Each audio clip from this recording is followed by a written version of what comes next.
ஆயுத நிகழ்ச்சிக்கு உங்கள் அனைவரையும் அன்போடு வரவேற்கின்றோம் நேர்களே. நாளை மோடி அரசாங்கத்துக்கான ஒரு முக்கியமான சோதனை நாள் அப்படின்னு சொன்னா மிகையாகாது. மோடி அரசாங்கம் தன்னுடைய முதல் பட்ஜெட்டை தாக்கல் செய்கிறது. அருண் ஜேட்லி இந்தியாவுடைய நிதி அமைச்சர் பட்ஜெட்டை தாக்கல் செய்கிறார். நேற்று ரயில்வே பட்ஜெட் தாக்கலானது. ரயில்வே பட்ஜெட்டுக்கு முன்பாக 14.2% அளவுக்கு ரயில் கட்டணங்கள் உயர்த்தப்பட்டன. நேற்றைய பட்ஜெட்டில் பல புதிய அறிவிப்புகள், அதே போல PPP தனியாரோடு இணைந்த செயல்பாடுகள், அந்நிய நேரடி முதலீட்டு ஈர்ப்பு, இது போன்ற அம்சங்கள் இடம்பெற்றன. வரவேற்பு, கிரிட்டிசிசம் எல்லாமே அதற்கு இருந்தது. இந்த நிலையில பட்ஜெட் எப்படிப்பட்டதாக இருக்க போகிறது, இது மிகவும் முக்கியமானதாக உற்று நோக்கப்படுகிறது. அனைத்து மக்களாலும், இண்டஸ்ட்ரியை சேர்ந்தவங்களால, வெளிநாட்டவர்களால உலகமே இந்த பட்ஜெட்டை உற்று நோக்குகிறது. இந்த பட்ஜெட் இந்த நாட்டுக்கு என்ன கொடுக்க போகிறது? இருவேறு விஷயங்களை மோடி அரசாங்கம் சொல்லியிருக்கிறது. தேர்தலுக்கு முன்பாக இனிய தருணங்கள், நல்ல நாட்கள் வந்துவிட்டன என்று சொல்லியிருக்கிறது. அதே சமயத்தில் அரசாங்கத்தில் ஆட்சி பொறுப்பேற்ற பிறகு கசப்பு மருந்துகள் இந்த நாட்டுடைய பொருளாதாரத்தை மேம்படுத்துறதுக்கு, நாட்டுடைய நிலையை மாற்றுவதற்கு தேவை என்று சொல்லியிருக்கிறது. இனிப்பும் கசப்பும் எல்லாம் கலந்து இருக்க போகிறதா? இனிமையான பட்ஜெட்டாக இருக்கிறதா? நாட்டை சீர்தூக்கி விடக்கூடிய கடுமையான நடவடிக்கைகள், தேவைப்படக்கூடிய நடவடிக்கைகள் இருக்க போகிறதா? சுமைகள் இருக்க போகிறதா? பல கேள்விகள் எழுந்திருக்க, இதையெல்லாம் தான் இன்றைய நிகழ்ச்சியில விரிவாக விவாதிக்க இருக்கின்றோம். இது சார்ந்த கூடுதல் விவரங்களை முதலில் எமது சிறப்பு செய்தியாளர் சலீம் தருகிறார். கேட்போம். இந்தியாவுடைய வரவு செலவு கணக்கு, அதாவது பட்ஜெட், நாளை நாடாளுமன்றத்தில் நிதியமைச்சரால் தாக்கல் செய்யப்படும். இந்தியா அடுத்த ஒரு வருடத்தில் எந்த மாதிரியான ஒரு பொருளாதார பாதையில் பயணிக்கவிருக்கிறது என்பது நாளைக்கு நமக்கு தெரிய வரும். கடந்த ஒரு வருடத்தில் இந்தியா எந்த மாதிரியான ஒரு பொருளாதார பாதையில் பயணித்து வந்திருக்கிறது என்பதை எடுத்துக்காட்ட ஒவ்வொரு நிதியமைச்சரும் ஒவ்வொரு வருடமும் தி எக்கனாமிக் சர்வே டாக்குமெண்ட், அதாவது பொருளாதார ஆய்வறிக்கை ஒன்றை நாடாளுமன்றத்தில் தாக்கல் செய்வார். இன்று நிதியமைச்சர் அந்த டாக்குமெண்ட்டை தாக்கல் செய்துள்ளார். இதனுடைய ஹைலைட்ஸ் என்ன அப்படின்னு சொல்லி நாம பார்க்கும் பொழுது, இந்தியாவுடைய ஒட்டுமொத்த பொருளாதார வளர்ச்சி 4.7% இருந்துள்ளது. அடுத்த ஒரு வருடத்தில் இது இன்னும் 1% அதிகரித்து 5.7 ஆகலாம். ஆனால் 2017 ஆண்டு வரை 7-8% வளர்ச்சி என்பது வாய்ப்பே கிடையாது. அதாவது 2020 ஆண்டில் இந்தியா ஒரு வளர்ந்த நாடாகும் என்ற கனவு இதனால் தகர்க்கப்பட்டுள்ளது. இரண்டாவது, பருவமழை பொய்ப்பு, எண்ணெய் விலை ஏற்றம், இதனால் அத்தியாவசிய பொருட்களின் விலை குறைய வாய்ப்பு கிடையாது. வரி சேமிப்பு முதலீடு வரம்பு, அதாவது வரிகளை சேமிக்க, உதாரணத்துக்கு ஹவுசிங் லோன், வீடு கட்ட லோன் எடுத்திருந்தா அதற்கு வரி கட்ட வேண்டிய அவசியம் கிடையாது. அதே போல ப்ராவிடென்ட் ஃபண்ட், LIC, இதுக்கெல்லாம் வரி கட்ட வேண்டிய அவசியம் கிடையாது. இந்த வரம்பு உயர்த்தப்படும் என எதிர்பார்க்கப்படுகிறது. இதை கொண்டு வந்தவங்க காங்கிரஸ் தான். 2010 ஆண்டு இந்த மசோதாவை நாடாளுமன்றத்தில் தாக்கல் பண்ணாங்க. நான்காவது, நிதி பற்றாக்குறையை பொறுத்தவரை இந்தியா கொஞ்சம் முன்னேற்றம் அடைந்துள்ளது. ஐந்தாவது, பேங்க் லோன் எடுத்துட்டு யாராவது வட்டி குறையும் என்று எதிர்பார்த்து கொண்டிருந்தால் அது வெறும் மனக்கணக்காக மட்டுமே அமையும். அந்த மாதிரி வட்டி குறைய வாய்ப்பு எதுவும் இருப்பதாக தெரியவில்லை. அடுத்து, பெட்ரோல், டீசல் மற்றும் கேஸ் ஆகிய எரிபொருட்கள் மீதான மானியத்தை அரசு குறைக்கலாம். வெளிநாட்டிலிருந்து இதெல்லாம் நாம இறக்குமதி பண்ணி அரசு நமக்கு அப்படியே கொடுத்தா விலை அது ரொம்ப அதிகமா இருக்கும். அரசு மானியம் கொடுக்கறதாலதான் விலை குறைவாக இருக்கிறது. மானியத்தை அரசு கட் பண்ணாங்கன்னா பெட்ரோல், கேஸ் மற்றும் எரிபொருட்கள் மீதான விலை பயங்கரமா அதிகரிச்சிடும். இது நாளைக்கு நாம எதிர்பார்க்கலாம். பட்ஜெட்ல இறக்குமதி வரி அதிகரிக்கப்படும், சிகரெட் மீதான வரி அதிகரிக்கப்படும். இனிய நாளை குறிக்கக்கூடிய பட்ஜெட்டா அல்ல கசப்பு மருந்தா, எல்லாம் கலந்த கலவையா? இதை தெரிந்து கொள்ள இன்னும் சில மணி நேரங்கள் மட்டுமே நாம் பொறுத்திருக்க வேண்டியிருக்கிறது. இந்த நிலையில சிறப்பு செய்தியாளர் சலீம் சொன்னது போல எக்கனாமிக் சர்வே ஆஃப் இந்தியா வெளிவந்திருக்கிறது. இதுவே பட்ஜெட் எந்த திசையில இருக்கக்கூடும் என்று சமிஞ்ஞை கொடுப்பதாக புரிந்து கொள்ளப்படுகிறது. அதையெல்லாம் பற்றி இந்த நிகழ்ச்சியில விரிவாக நாம் விவாதிக்க இருக்கின்றோம். நிகழ்ச்சியில் நம்முடைய பங்கேற்கிறார்கள். காங்கிரஸ் செய்தி தொடர்பாளர் அமெரிக்க நாராயணன் அரங்கத்தில் பங்கேற்கிறார். அதே போல பாரதிய ஜனதாவின் மாநில பொருளாளர் திரு SR சேகர் அவர்களும் இணைகிறார். அவரையும் இந்த நிகழ்ச்சிக்கு வரவேற்கின்றோம்.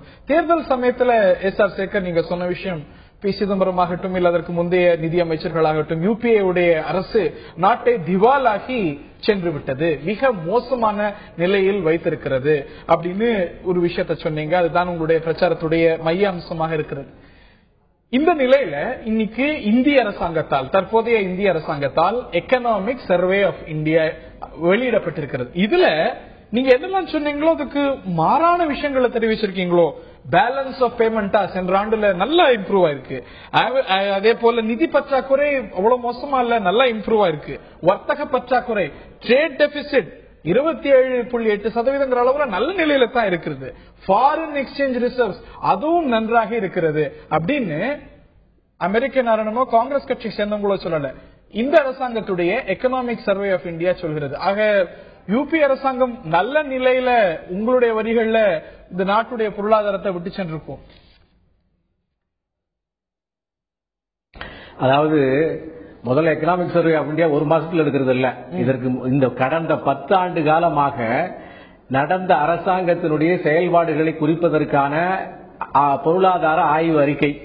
அந்த ஆய்வு அறிக்கையில அது ஒரு மெடிக்கல் ரிப்போர்ட். அந்த மெடிக்கல் ரிப்போர்ட்ல ஸ்கேன் பண்ணனா கிட்னியை காணும், எக்ஸ்ரே எடுத்தா ஹார்ட் காணும், அதுக்கப்புறம் அல்ட்ராசானிக் சவுண்ட் பார்த்தோம்னா அதுல லங்ஸை காணும். இந்தியாவுடைய மெடிக்கல் ரிப்போர்ட்ல பல்வேறு டயபெட்டிக் இருக்கு இல்ல, அத மாதிரியான ஒரு சூழ்நிலையில இந்தியாவை இந்த கடந்த ஐமுக அரசாங்கமானது விட்டு சென்றிருக்கிறது. பவர் ப்ரொடக்ஷன் 8 பில்லியன் யூனிட் முதல்ல டோட்டல் டார்கெட்டுக்கு குறைந்திருக்கிறது. ஃபுட் இன்ஃபிளேஷன் 11.95% இருந்திருக்கிறது. அதே மாதிரி பிஸ்கல் ஸ்டெபிலிட்டியும் உசந்திருக்கிறது.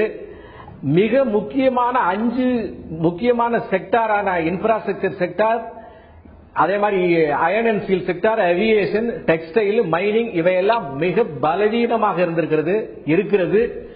இப்படியான ஒரு சூழ்நிலையில பேங்கிங் செக்டாரும் ஸ்லோவாக ஆகியிருக்கிறது. என்பிஏ பேங்க்ல என்பிஏ அசெட் ஆனது அதனுடைய வரவானது இன்னும் அதிகரித்திருக்கு. தட் மீன்ஸ் பேங்க் திவாலை நோக்கி போய் கொண்டிருக்கிறது. இப்படியான ஒரு பலகீனமான பயங்கரமான வேதனை தருகின்ற ஒரு ரிப்போர்ட்டை கொடுத்திருக்கிறது. அதற்கான காரணம் என்ன? அது நேற்றைக்கு 30 நாளைக்கு முன்னால ஏற்பட்ட மோடியினுடைய அரசாங்கமா அல்லது 10 ஆண்டு காலமாக ஆண்ட காங்கிரஸ் அரசாங்கமா என்பது மக்களுக்கு தெரியும். அதனுடைய பலனாகத்தான் அதை அனுபவிக்க முடியாமல் மக்கள் எல்லாம் மாற்றி ஓட்டளித்திருக்கிறார். ஒன்று.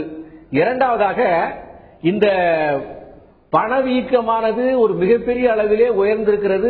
அதே மாதிரி அரசினுடைய செலவினங்கள் கட்டுப்படுத்த முடியாத அளவுக்கு கலந்திருக்கிறது. ரெக்லஸ் பாப்புலிசம், மிக மோசமான ஒரு ஜிகினா வேலையோடு கூடிய ஒரு ஆட்சியை நடத்திய காரணத்தினாலே அது மக்களை எந்தவித பலனும் தராமல் அரசுடைய செலவினங்களை உயர்த்தி அரசை போண்டியாக்கிறது. அரசுடைய காசு மக்களுக்கும் போய் சேரவில்லை, மக்கள் கொடுத்த காசு அரசுக்கு சேராத ஒரு நிலைமையானது கடந்த 10 ஆண்டு காலத்தில் ஏற்பட்டிருக்கிறது.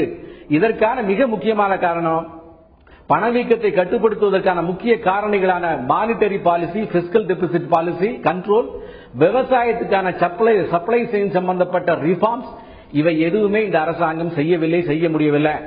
வழிகளிலும் இந்த அரசாங்கமானது, நான் சொல்லுவது கடந்த அரசாங்கம், இந்த அரசாங்கம் கடந்த ஐமுக அரசாங்கத்தை பற்றிய தான் அந்த ஆய்வறிக்கை.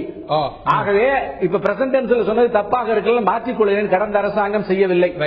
அதனுடைய காரணமாக மானியங்கள் அள்ளி வீசப்பட்டன. அதே மாதிரி டைனமிக் மார்க்கெட்டிங் ஆனது ஏற்படுத்தப்படவில்லை. எனவே அது மட்டுமில்ல, அரசாங்கத்தினுடைய காரணமாக வெளிநாட்டு மூலதனங்கள் வரவில்லை. உள்நாட்டினுடைய நிறுவனங்களுமே அதிலே right. there is a technical problem. மீண்டும் வருகின்றேன். ஆக ஒரு மோசமான நிலையில் பொருளாதாரம் விட்டு செல்லப்பட்டிருக்கிறது அப்படிங்கிறது உங்களுடைய பார்வையா இருந்தாலும், சில பாசிட்டிவான அம்சங்களும் இந்த எக்கனாமிக் சர்வே ஆஃப் இந்தியால ஹைலைட் செய்யப்பட்டிருக்கிறது. விவசாய ஏற்றுமதி 5.1% உயர்ந்திருக்கிறது. அதே போல ஃபாரின் ரிசர்வ் இன்க்ரீஸ் ஆகியிருக்கிறது. அப்படிங்கிற நல்ல அம்சங்களும் சுட்டிக்காட்டப்பட்டிருக்கிறது. நான் திரு நாராயணன் அவர்கள்ட்ட கேட்க விரும்புகின்றேன். இதையெல்லாம் பார்க்கும் பொழுது இந்த ஒரு கசப்பு மருந்து சப்சிடி, விலையேற்றம், ரயில்வே கட்டண உயர்வு, இதெல்லாம் பார்க்கும் பொழுது பொருளாதார கொள்கையில உங்களுடைய கொள்கையைத்தான் இந்த அரசாங்கம் தொடர்கிறது அப்படிங்கிற ஒரு பார்வை இருக்கிறது. இன்னும் சொல்ல போனா நாடாளுமன்றத்தில் ஒருத்தர் பதிவு செய்தார் அது UPA 3 என்று. அதற்கு நான் அப்புறம் வரேன். ஏன்னா சில விஷயங்களை சரியாக, ஆனா அவர் வந்த இடம் சேகர் நல்லவர் தான், ஆனா அவர் இருக்கிற இடம் கட்சி பொய் சொல்லி ஆட்சிக்கு வந்த கட்சி. இன்னைக்கு அவர்களுடைய அறிக்கையை அவர் படிக்காம இருந்திருப்பார் நினைக்கிறேன். நல்லவர் படிக்காம இருந்திருப்பார். ஏன்னா அதுல இருக்கிறத முக்கியமா சொல்லணும், நாங்க கொடுத்த அறிக்கை இல்ல, இது பிஜேபியின் தலைமையில் பிஜேபி அரசாங்கம் கூட சொல்லுது. அக்ரிகல்ச்சரல் செக்டார் 4.7%, 1.4%, அதுக்கு 3 வருஷத்துல 4.7% வளர்ந்திருக்கு. 12.9% business service, real estate, financing, insurance 10.9% வந்திருக்கு. எல்லாம் சொல்ல வேண்டிய விஷயம். Fiscal deficit 4. எங்க அமைச்சர் சொன்ன மாதிரி 4% 4.9% குறைஞ்சிருக்கு. அதே மாதிரி ஜிடிபி ரேஷியோ, லயபிலிட்டிஸ், கடன் வச்சுட்டு போயிடுவாங்க, இந்த அரசாங்கத்தை திவாலாக்கி போயிடுறாங்கன்னு போய் சொன்னாங்களே, அது யூபிஏல 88, என்டிஏ வாஜ்பாய் ஆசும்போது 88% இருந்தது. அப்புறம் குறைந்து இப்போ போன வருடம் 49.9%, 2004-5 61.6% இருந்தது, 49.9% வந்திருக்கு. ஏழைகள் எந்த மெஷர்ல எப்பயுமே வழக்கப்பட்டாலும் அதுக்கு டிபேட்டுக்கு அப்புறம் வருவோம். அது 30% குறைந்திருக்கு. 40.7 கோடியிலிருந்து நாங்க சொல்லல, இவங்களுடைய சொல்றது 26.9 கோடி குறைஞ்சிருக்கு.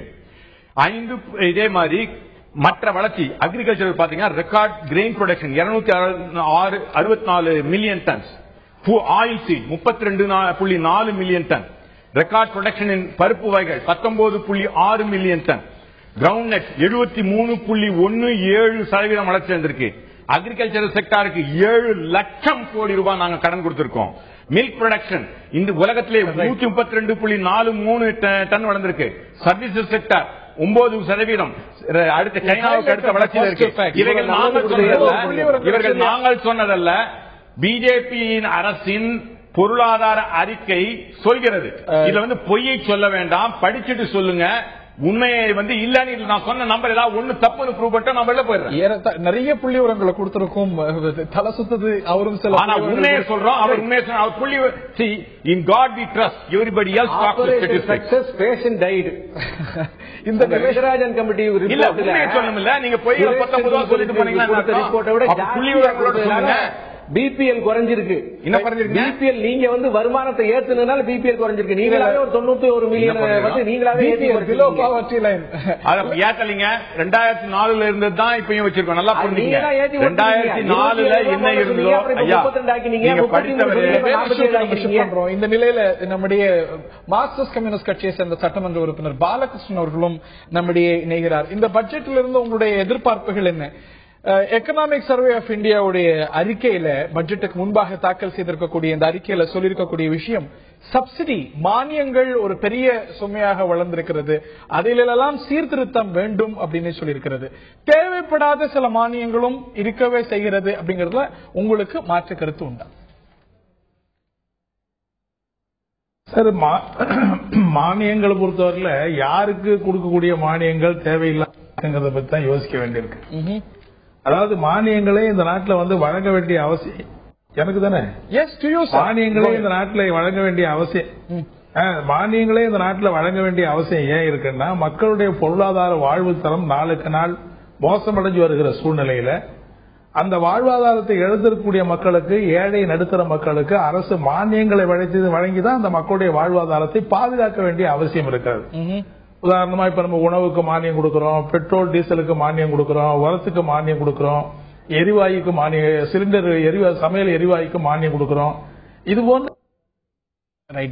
டெக்னிக்கல் ப்ராப்ளம் மீண்டும் வருகின்றேன். நான் திரு சேகர் அவர்கள்ட்ட கேட்க வரும்போது இதுதான், மானியத்துல மாற்றம் வேண்டும், இதுல சீர்திருத்தம் வேண்டும் அப்படிங்கிற அம்சத்தை உங்களுடைய எக்கனாமிக் சர்வேல வலியுறுத்திருக்கீங்க. மானிய குறைப்பு அதிக அளவுல இருக்குமாங்கிற ஒரு கேள்வியை இந்த தருணத்தில் எழுப்பியிருக்கு. நாளைய பட்ஜெட்டா அதற்கு விடை கொடுக்கணும். ஆனாலும் கூட நீங்க இந்த எக்கனாமிக் சர்வே ரிப்போர்ட்டை பார்க்கும் பொழுது விவசாயத்துறையில, அதே போல ஃபியூவல் சப்சிடி, இதற்கெல்லாம் கொடுக்கக்கூடிய மானியத்தை பத்தி பேசிருக்கீங்க. அது 2,47,596 கோடி அளவுக்கு போயிருக்குன்னு சொல்லிருக்கீங்க. மானியங்கள் குறைக்கப்படுமோ அப்படிங்கிற அச்சம் ஒரு சிலர் கிட்ட இருக்கு. ஆனா நீங்க குறிப்பிடாத விஷயம், கார்பரேட்டுகளுக்கு இல்ல ஒரு வராத ரெவென்யூவா நீங்க அதுல இருக்கக்கூடிய கார்பரேட் சப்சிடி பற்றி ஏன் நீங்க குறிப்பிடவே இல்லை இந்த எக்கனாமிக் சர்வேல? இல்ல, முதல்ல மானியங்களை பிஜேபி அரசு குறைக்குமா, ஏழைகளுடைய மானியங்களை குறைக்குமா, இந்த விஷயத்துக்கு நான் பதில் சொல்லிடுறேன். அதாவது அரசு என்பது 3 மிக முக்கிய விஷயங்களை கொண்டிருக்கிறது. ஒன்னு ரெகுலேட்டரி, 2வது டெவலப்மெண்ட், 3வது வெல்ஃபேர். இதுல ரெகுலேட்டரி சட்டத்திட்டங்களை போது பார்த்துட்டு டெவலப்மெண்ட், ரோடு வீடு போடுறது மற்ற விஷயங்கள். வெல்ஃபேர்ல வெல்ஃபேர் ஸ்டேட்ல தான் இந்த மானியங்கள் வருகிறது. இந்த மானியங்கள்ல பொதுமக்கள் போய் இன்னொரு மக்கள்கிட்ட கேட்டா அதுக்கு பேரு பிச்சை. அரசாங்க மக்களுக்கு கொடுத்தா அது இலவச மானியம். எப்படி சொல்றாரு பாருங்க. ஆனா அரசாங்கம் தேவையான உண்மையான மானியம் தவிர ஏழைகளை பிச்சைக்காரன்னு சொல்றீங்களா பாப்புலிசம் சார்? மானியம் வாங்குற ஏழைகளை பிச்சைக்காரன்னு சொல்றீங்களா? அதாவது இது மார்க்சிஸ்ட் கம்யூனிஸ்ட் கட்சிகள் அவர்களாக அப்படிலாம் நீங்களா ஒரு புதிய வாதத்தை சொல்லாதீங்க. மானியம் வாங்குற அடித்தட்டு மக்களை இந்த மாதிரி சொல்றது தவறு. வார்த்தைக்கு நீங்க சொல்வதில்லை, நான் சொல்ற வார்த்தைக்கு என்ன அர்த்தமோ அதுதான் அர்த்தம். சொல்வது பொதுமக்கள் இன்னொரு தண்டை போய் கேட்டாலும் அதுக்கு பேர் பிச்சை. அரசாங்கம் கொடுத்தா இலவசம், ஆனால் யாருக்கு போய் சேர வேண்டும் அதுதான் மானியம். அதாவது ஓட்டுக்காக கொடுக்கிற விஷயம் மானியம், உண்மையிலேயே கொடுக்க வேண்டிய விஷயம் தான் ஓட்டுக்காக உண்மையிலேயே கொடுக்க வேண்டியதான் மானியம். யாருக்கு போக வேண்டுமோ அவர்களுக்கு கட்டாயம் கொடுக்க வேண்டும். நானு ஒரே ஒரு சின்ன விஷயத்தை சொல்ல விரும்புகிறேன். நம்ம ரூரல் டெவலப்மெண்ட் மினிஸ்ட்ரி, அந்த காங்கிரஸ் மினிஸ்ட்ரி தான், அவர்களுடைய காலத்தில் டெஸ்பரேட்டிவ் இண்டெக்ஸ் சொல்லி அவர்கள் இந்த பிபிஎல் ஒரு விஷயத்தை முக்கியமாக கொண்டாடினார்கள்.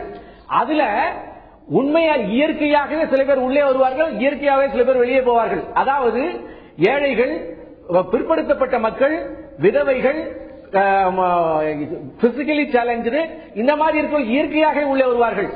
ஆனால் வசதியாக இருக்கிறவர்கள், டாக்ஸ் கட்டுபவர்கள், இது சம்பளத்துக்கு உண்டான வசதியாக இருக்கிறவர்கள், காரு பங்களா வைத்திருக்கோம், வீடு வைத்திருக்கோம், இவர்கள் எல்லாம் உண்மையா இயற்கையாக வெளியே போவார்கள். இப்படி தேர்ந்தெடுத்து இவர்களுக்கு கொடுக்கின்ற மானியம் இருக்கிறது, அது சரியான மானியம்.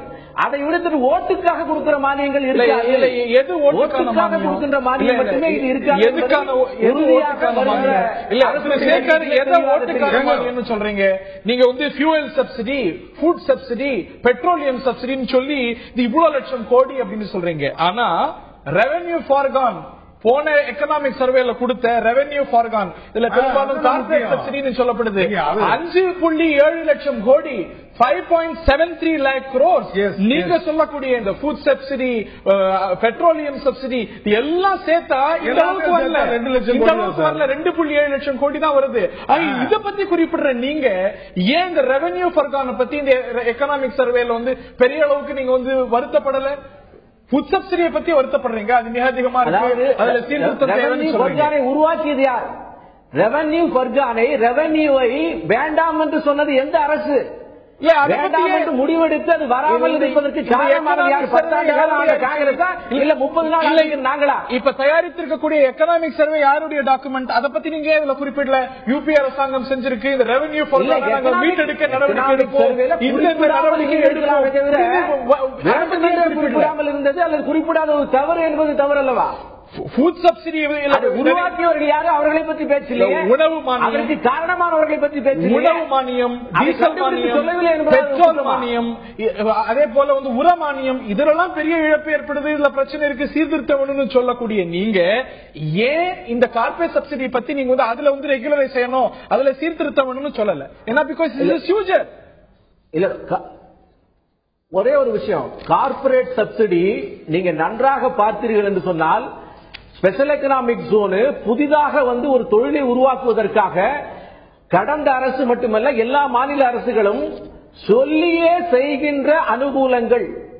அவர்கள் இதை நாங்கள் தருகிறோம், ஆகவே வாருங்கள், இதை நாங்கள் உங்களுக்கு செய்கிறோம், ஆகவே எங்களிடம் தொழில் முதலீடு செய்யுங்கள் என்று முதலீடுகளை ஊக்குவிப்பதற்காக அரசாங்கம் சொல்லியே செய்கின்ற மானியங்கள் தான் அந்த சப்சிடிஸ். அந்த சப்சிடி மிகப்பெரிய அளவுதான். அதன் மூலமாக தொழில் வளர்கிறது உண்மைதான். அதிலே வேணால் ஒரு கொள்கையை புதிதாக உருவாக்கலாம். அவ்வளவு பெரிய அமௌண்டை அவர்களுக்கு போய் சேராமல் மறுபடியும் மிகப்பெரிய வருமானத்தை அரசு பெற முடியாதா என்று சிந்திக்கலாம். மாறாக சொன்ன அரசு அதை செய்யாமல் எப்படி போக முடியும்? எனவே அந்த சப்சிடியை மட்டும் எடுத்துக்கொண்டு அதோடு இதை ஒப்புநோக்குவது எப்படி திரு பாலகிருஷ்ணன் நீங்க குறிப்பிட விரும்பினீங்க? திரு பாலகிருஷ்ணன் சார், அதாவது ஏற்கனவே இருக்கிற காங்கிரஸ் அரசாங்கமும் இந்த மாதிரி மக்களுக்கு கொடுக்கக்கூடிய மானியத்தை தான் அடிக்கடி குறைச்சி அது ஏழைகளுக்கு கொடுக்கக்கூடிய மானியத்தை வெட்டுறதை பத்தி தான் யோசிச்சுக்கிட்டு இருந்தாங்க. அதே சமயத்துல பெரிய தொழில் நிறுவனங்கள் கார்பரேட்டுகளுக்கு கொடுக்கக்கூடிய தொழில் வளர்ச்சிங்கிற பேர்ல அவங்களுக்கு கொடுக்கக்கூடிய வரி சலுகையை பத்தியோ அல்லது வராத வருமானத்தை பத்தியோ அவங்க கவலையே படல. நீங்க சொன்ன மாதிரி ஒரு ஆண்டுக்கு 5.7 லட்சம் கோடி ரூபாய் நம்முடைய அரசாங்கத்துக்கு வரவேண்டிய பணத்தை அந்த கார்பரேட் நிறுவனங்களுக்கு சலுகையா கொடுத்தாங்க. 5 வருஷத்துல நீங்க பாத்தீங்கன்னு சொன்னா 5-6 வருஷத்துல மட்டும் கிட்டத்தட்ட 10-15 ரைட். இது உங்களுடைய பார்வையா இருக்கு. தெரிஞ்ச டெக்னிக்கல் ப்ராப்ளம். மீண்டும் உங்கள்கிட்ட வருகின்றேன். இந்த பட்ஜெட்ல பொருளாதார ரீதியாக யூபிஏ அரசாங்கத்திலிருந்து கொள்கை மாற்றம் இருக்குமா? யூபிஏ கடைபிடித்த பல கொள்கைகள் மாறுமா அல்ல தொடருமா இல்ல சீர்திருத்த பாதையில ரீஃபார்ம்ஸ் பாதையில செல்லுமா? அதாவது கடுமையான நடவடிக்கைகள் இல்ல கசப்பு மருந்துகள், எதை மோதி கசப்பு மருந்து என்று சொல்கிறார் என்பது நாளை தெரியுமா? மத்திய அரசாங்கத்துடைய முதல் பட்ஜெட் நாளை தாக்கல் செய்கிறார் அருண் ஜேட்லி. இந்த நிலையில எக்கனாமிக் சர்வே ரிப்போர்ட்டையும் இந்திய அரசாங்கம் பாராளுமன்றத்தில் சமர்ப்பித்திருக்கிறது. அது சொல்லக்கூடிய விஷயம் என்ன? நாளை பட்ஜெட் எந்த திசையில் இருக்க போகிறது என்பதை காட்டுகிறதா? பல கேள்விகள் எழுந்திருக்க இந்திய தேசம் இந்த பட்ஜெட்டின் முன்பாக வைத்திருக்கக்கூடிய எதிர்பார்ப்புகள் மிக பிரம்மாண்டமானது அப்படிங்கறதுல மாற்றுக்கிறது கிடையாது. நான் திரு நாராயணன் அவர்கள்ட்ட கேட்க விரும்புகின்றேன். இன்னைக்கு நீங்க எதெல்லாம் கிரிட்டிசைஸ் பண்றீங்களோ, இந்த ஒரு ரயில் கட்டண உயர்வோ இல்ல பெட்ரோலிய கட்டண உயர்வோ, இதெல்லாம் உங்களுடைய கொள்கை. இன்னைக்கு எக்கனாமிக் சர்வேல சொல்லியிருக்குன்னா சில நல்ல விஷயங்களை குறிப்பிட்டிருக்கு. அப்கோர்ஸ் ஷார்ட் கமிங்ஸ் சுட்டி காட்டியிருக்கிறது. அவையெல்லாம் தெரிஞ்ச விஷயம். அதெல்லாம் இருந்தது நல்ல விஷயங்கள் ஷாக்கிங்கை விட ரொம்ப அதிகம். ரைட். அது விவாதத்துக்குரிய விஷயம். இப்ப என்னுடைய கேள்வி, இந்த அரசாங்கம் சொல்வதோ இல்லாட்டி இப்போ சமீபத்துல எதெல்லாம் நீங்க கிரிட்டிசைஸ் பண்றீங்களோ, எதெல்லாம் விமர்சனத்துக்கு உள்ளா இருக்கோ, அவையெல்லாம் நீங்க கடைபிடித்த பொருளாதார கொள்கை, மானிய குறைப்பு உட்பட. முதல்ல மானிய குறைப்பை பற்றி பேசுவோம். மற்றவைகளுக்கு நான் நிச்சயமா வரேன். ஒன்று, மானிய குறைப்புல டார்கெட்டட் மானியங்கள் வேணும். அவரை மாதிரி மானியம் வாங்குறவங்க எல்லாம் பிச்சைக்காரன் நாங்க சொல்லல. மானியம் அடித்தட்டு மக்களுக்கு ஆதார்ன்ற ஒரு இதை கொண்டு வந்து ஏழைகளுக்கு நேரடியாக மானியம் கொண்டு போனோம். அவங்க பணம் அவங்க கிட்ட சேரணும், ஏழைகளுக்கு மட்டுமே போனோம், பணக்காரனுக்கு கிடைக்க கூடாதுன்னு சொன்னோம். அது சரியான கொள்கை. போன முறை நாங்க விலை ஏற்றணும், டீசல் பெட்ரோல் விலைகளை ஏற்றணும். நாங்க சொல்றது டீசல் விலை பெட்ரோல் விலை ஏற்றுவதே தவறு என்று நாங்கள் கூறல. எங்களை ஏமாத்தி பொய் சொல்லி எங்களை இரட்டை நாக்குகளை சொல்லி எல்லாத்தையும் மாற்றி விடுவோம் மக்களை ஏமாற்றி வாக்குறுத்தீர்களே, ஏன் அதை மாற்றி இப்பொழுது அதுதான் சரின்னு செய்யுங்கன்னு கேக்குறீங்க? எக்கானமி மயமா இருக்குன்னு பொய் சொல்லி வந்தீங்க, எக்கானமி நல்லா இருக்குன்னு அவங்களுடைய அறிக்கையே சொல்லு. உங்களுடைய கேள்வி, நீங்க அன்னைக்கு எதிர்த்துட்டு இன்னைக்கு கொண்டு வரீங்கிறதா இல்ல அவங்க கொண்டு வரக்கூடிய மானிய குறைப்போ இல்லன்னா மானிய குறைப்பு வருமா இல்லையாங்கிறத பட்ஜெட்ல பார்க்கணும். இல்ல விலையேற்றமோ அது தவறு என்பதா இல்ல நாங்க செய்யும் போது நீங்க திட்டினீங்க இப்ப நீங்க கொண்டு வரீங்கிறது உங்களோட பிரச்சனை இல்ல. எங்களுடைய கொள்கை அவங்க ஏற்றின ரயில் எடுத்துக்குவோம், ரயில் கட்டணம் எடுத்துக்குவோம். 14.5% வரலாறுக்கான நாங்க 5 வருடங்கள்ல 8% ஒரே வருடத்துல 14.5% ஏற்றிருக்காங்க. இது வரலாறு. இந்தியா ஒரே நிமிஷம், நீங்க கேட்ட கேள்விக்கு பதில் சொல்றேன். 2வது வகுப்புல ரயில் கட்டணத்தை நாங்களா இருந்தா ஏற்றி இருக்க மாட்டோம். இது மாதிரி அதாவது அடித்தட்டு மக்கள் நாங்க இன்க்ளூசிவ் அவர்கள் பணக்காரர்களுக்கான சலுகைகளை கொடுத்து ஏழைகளுக்கு அடிவயிற்றில் அடிப்பதை நாங்கள் எதிர்க்கிறோம். ஆனா விலையேற்றுவதையே நாங்கள் எதிர்க்கவில்லை. ஒன்று சேகர் குறுக்கிட விரும்புகிறார். இந்த அரசாங்கம் ஏற்றிய பெட்ரோல் டீசல் விலை உயர்வோ இல்லன்னா ரயில் கட்டண உயர்வோ உங்களுடைய ஆட்சி காலகட்டத்தில் எடுக்கப்பட்ட கொள்கை அடிப்படையில் வந்தது. இல்ல ஒரே வாஜ்பாய் அவர்கள் எடுக்கப்பட்டு தள்ளிப்பட உங்களுக்கே உண்மை தெரியும். அது வாஜ்பாய் அரசு கொண்டு வந்த கொள்கை முடிவுன்னு தெரியும். இந்த பெட்ரோல் டீசல் விலை உயர்வு அவர் கொண்டு வந்த கொள்கை முடிவு. உண்மையா இல்லையா சொல்லுங்க. நீங்க எங்க அரசு, நீங்க உங்க வாயால சொல்லுங்க. வாஜ்பாய் காலத்துல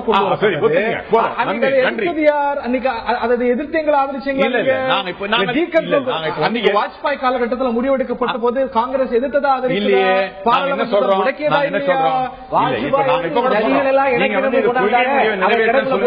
சொல்ல ஏன் ₹1.69 வரலாறு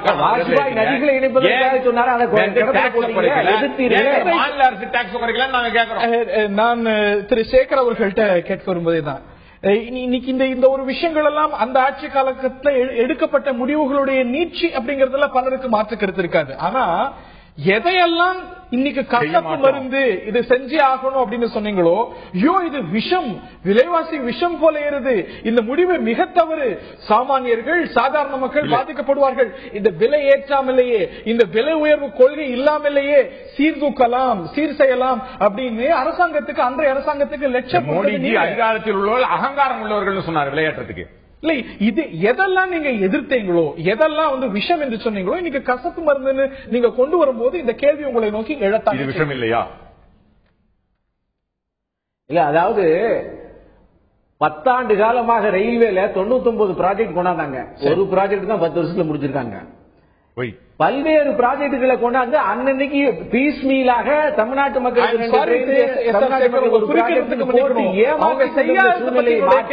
அவங்க செய்யாத ப்ராஜெக்ட் பத்தி கேள்வி இல்ல. இல்ல நான் சொல்ல வருகின்ற விஷயம் விலை ஏற்றது, டிக்கெட் விலை ஏற்றத்துக்கு ரயில் விலை ஏற்றத்திற்கு காரணம் 23 பைசா பர் கிலோமீட்டர் நஷ்டத்தை ஏற்படுத்தி ஒரு 13 லட்சம் பேர் இருக்கக்கூடிய ஒரு மிகப்பெரிய பொது நிறுவனத்தை மூடக்கூடிய சூழ்நிலையில வைத்து விட்டு போறாங்க.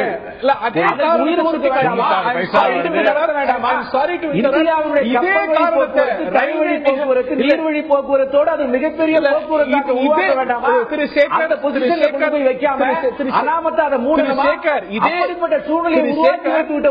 திரு சேகர், நீங்க இதே காரணங்களை அன்றைய அரசாங்கம் விளக்கமா கொடுத்து ஆகிய காரணத்தினால் இவ்வளவு ரயில் கட்டண உயர்வை செய்கின்றோம், பெட்ரோல் விலை உயர்த்துறோம், டீசல் விலை உயர்த்துறோம் சொல்லும் பொழுது இது மக்களுக்கு எதிரானது, இந்த கொள்கை தவறானது அப்படின்னு நீங்க கொடுத்த நிறைய அறிக்கைகள் என்டர் படிக்கட்டுமா? ஒன்னொன்னா படிக்கலாமா? அதை நம்பி மக்கள் அவர்களுக்கு ஓட்டு போடுறாங்க. மக்களுக்கு நம்பி ஓட்டு போட்ட மக்களுக்கு நம்பிக்கை அறிக்கைகள் படிங்க. பரவாயில்ல, ஏராளமான நம்பிக்கை துரோகத்தை பற்றி காங்கிரஸ் பேசுவது வேடிக்கையாக இருக்கிறது. ஆனா ஏராளமான அறிக்கைகளை படிங்க. அதோடு சேர்ந்து அந்த மிகப்பெரிய இண்டஸ்ட்ரியை மூட வைப்பதற்கு இவர்கள் ரெடியாக இருந்தார்கள் என்று சொல்லுங்க. அது எழுப்ப முடியாததற்காக இது செய்யப்பட்டது என்பது தவறா என்பதை சொல்லுங்கள்.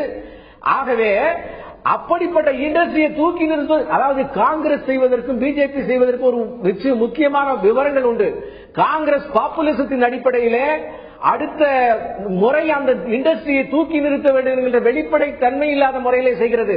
பாரதிய ஜனதா கட்சி சொல்லியே செய்கிறது. இல்ல இப்படிப்பட்ட சூழ்நிலை ஆக இப்படி செய்துதான் மருந்தாக இருக்க முடியும் என்று சொல்லி நாங்கள் குஜராத்திலே செய்து காண்பித்திருக்கிறோம். அதை வெற்றியடைந்திருக்கிறோம். குஜராத்தில் இலவச மின்சாரம் சொல்லக்கூடிய எல்லாத்தையும் விட விலை ஜாஸ்தி. தொடர்ந்த ஒரு விஷயத்தை மக்களுக்கு நீங்க சொல்லக்கூடிய இந்த கசப்பு மருந்த தேர்தலுக்கு முன்பாக நாட்டு மக்களிடம் சொன்னீர்களா அப்படிங்கறதான் கேள்வி. இனிய காலம் வருகிறதுன்னு கசப்பு மருந்து ஏற்ற மாட்டோம், எல்லாமே அதே விலைவாசியில தான் இருக்கும் என்று எங்க ஒரு அறிக்கை கொடுத்திருக்கிறோம். அதை சொல்லுங்க. இல்ல இடத்துல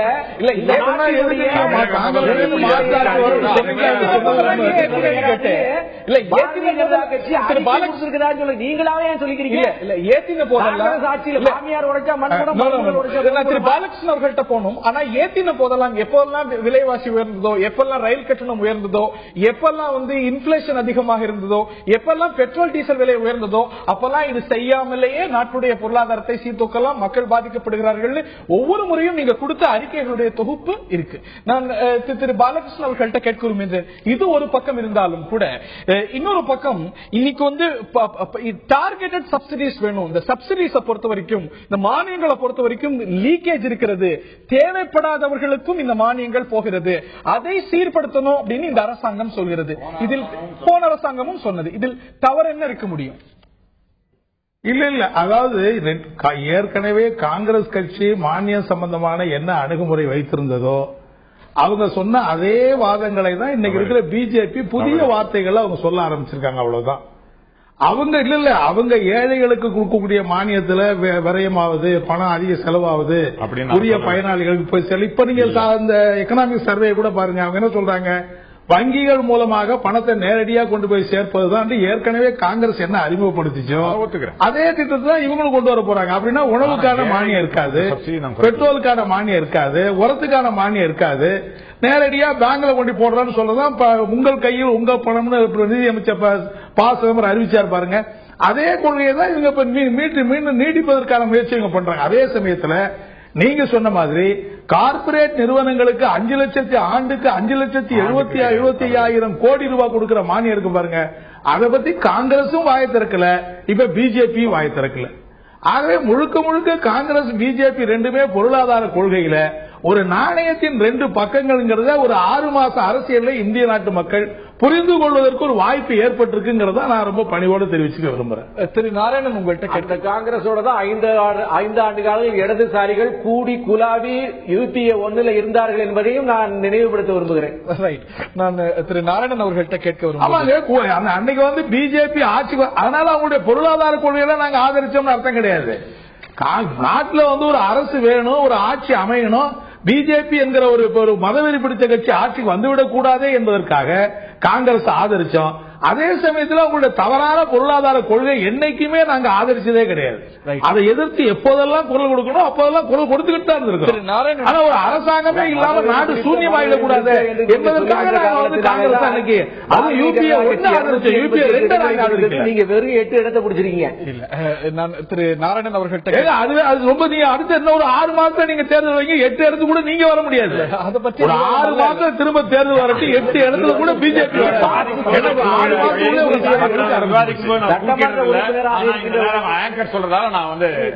திரு நாராயணன் அவர்கள்ட்ட நீங்க குறுக்கிட்ட தருணங்களும் உண்டு.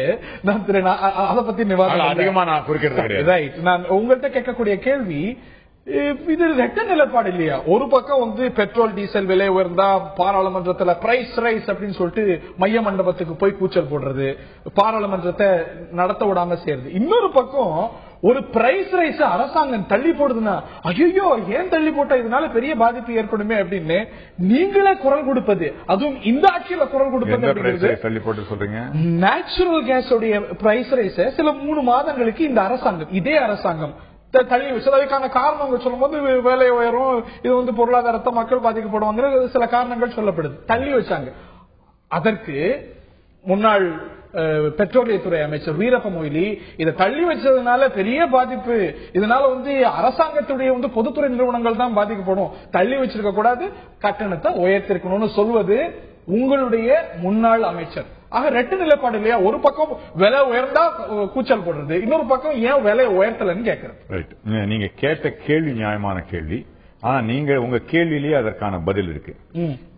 அதாவது வீரப்ப மொய்லி என்பவர் சொன்னார். சரி, வீரப்ப மொய்லி என்ற காங்கிரஸ் ஸ்போக்ஸ் பர்சனும் அது ஒரு கட்சியின் நிலைப்பாடு அல்ல, ஒரு தனி மனிதராக அவர் சொல்றாரு. இது நாட்டினுடைய அதே துறை.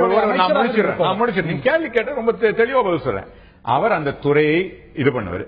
அவருடைய பார்வையில அவர் சொல்கிறாரு இது தவறு, இது நாட்டுக்கு நல்லது இல்லைன்றது அவருடைய பார்வையில் அவர் வகுத்த கொள்கை அல்ல, அவர் அதை நம்புறாரு. ஆனா ஒரே நிமிஷம், நான் இன்னைக்கு காங்கிரஸ் வந்து சுத்தமா இந்த நாட கம்யூனிசம் கொண்டு வரணும் இல்ல கேபிட்டலிசம் கொண்டு நான் சொன்னேன்னா அது என்னுடைய கொள்கைகளாக இருக்குமே ஒழிய காங்கிரஸ் கொள்கையாக இருக்க முடியாது. இல்ல இல்ல இல்ல இல்ல தவறானது தவறானது. இன்றைக்கு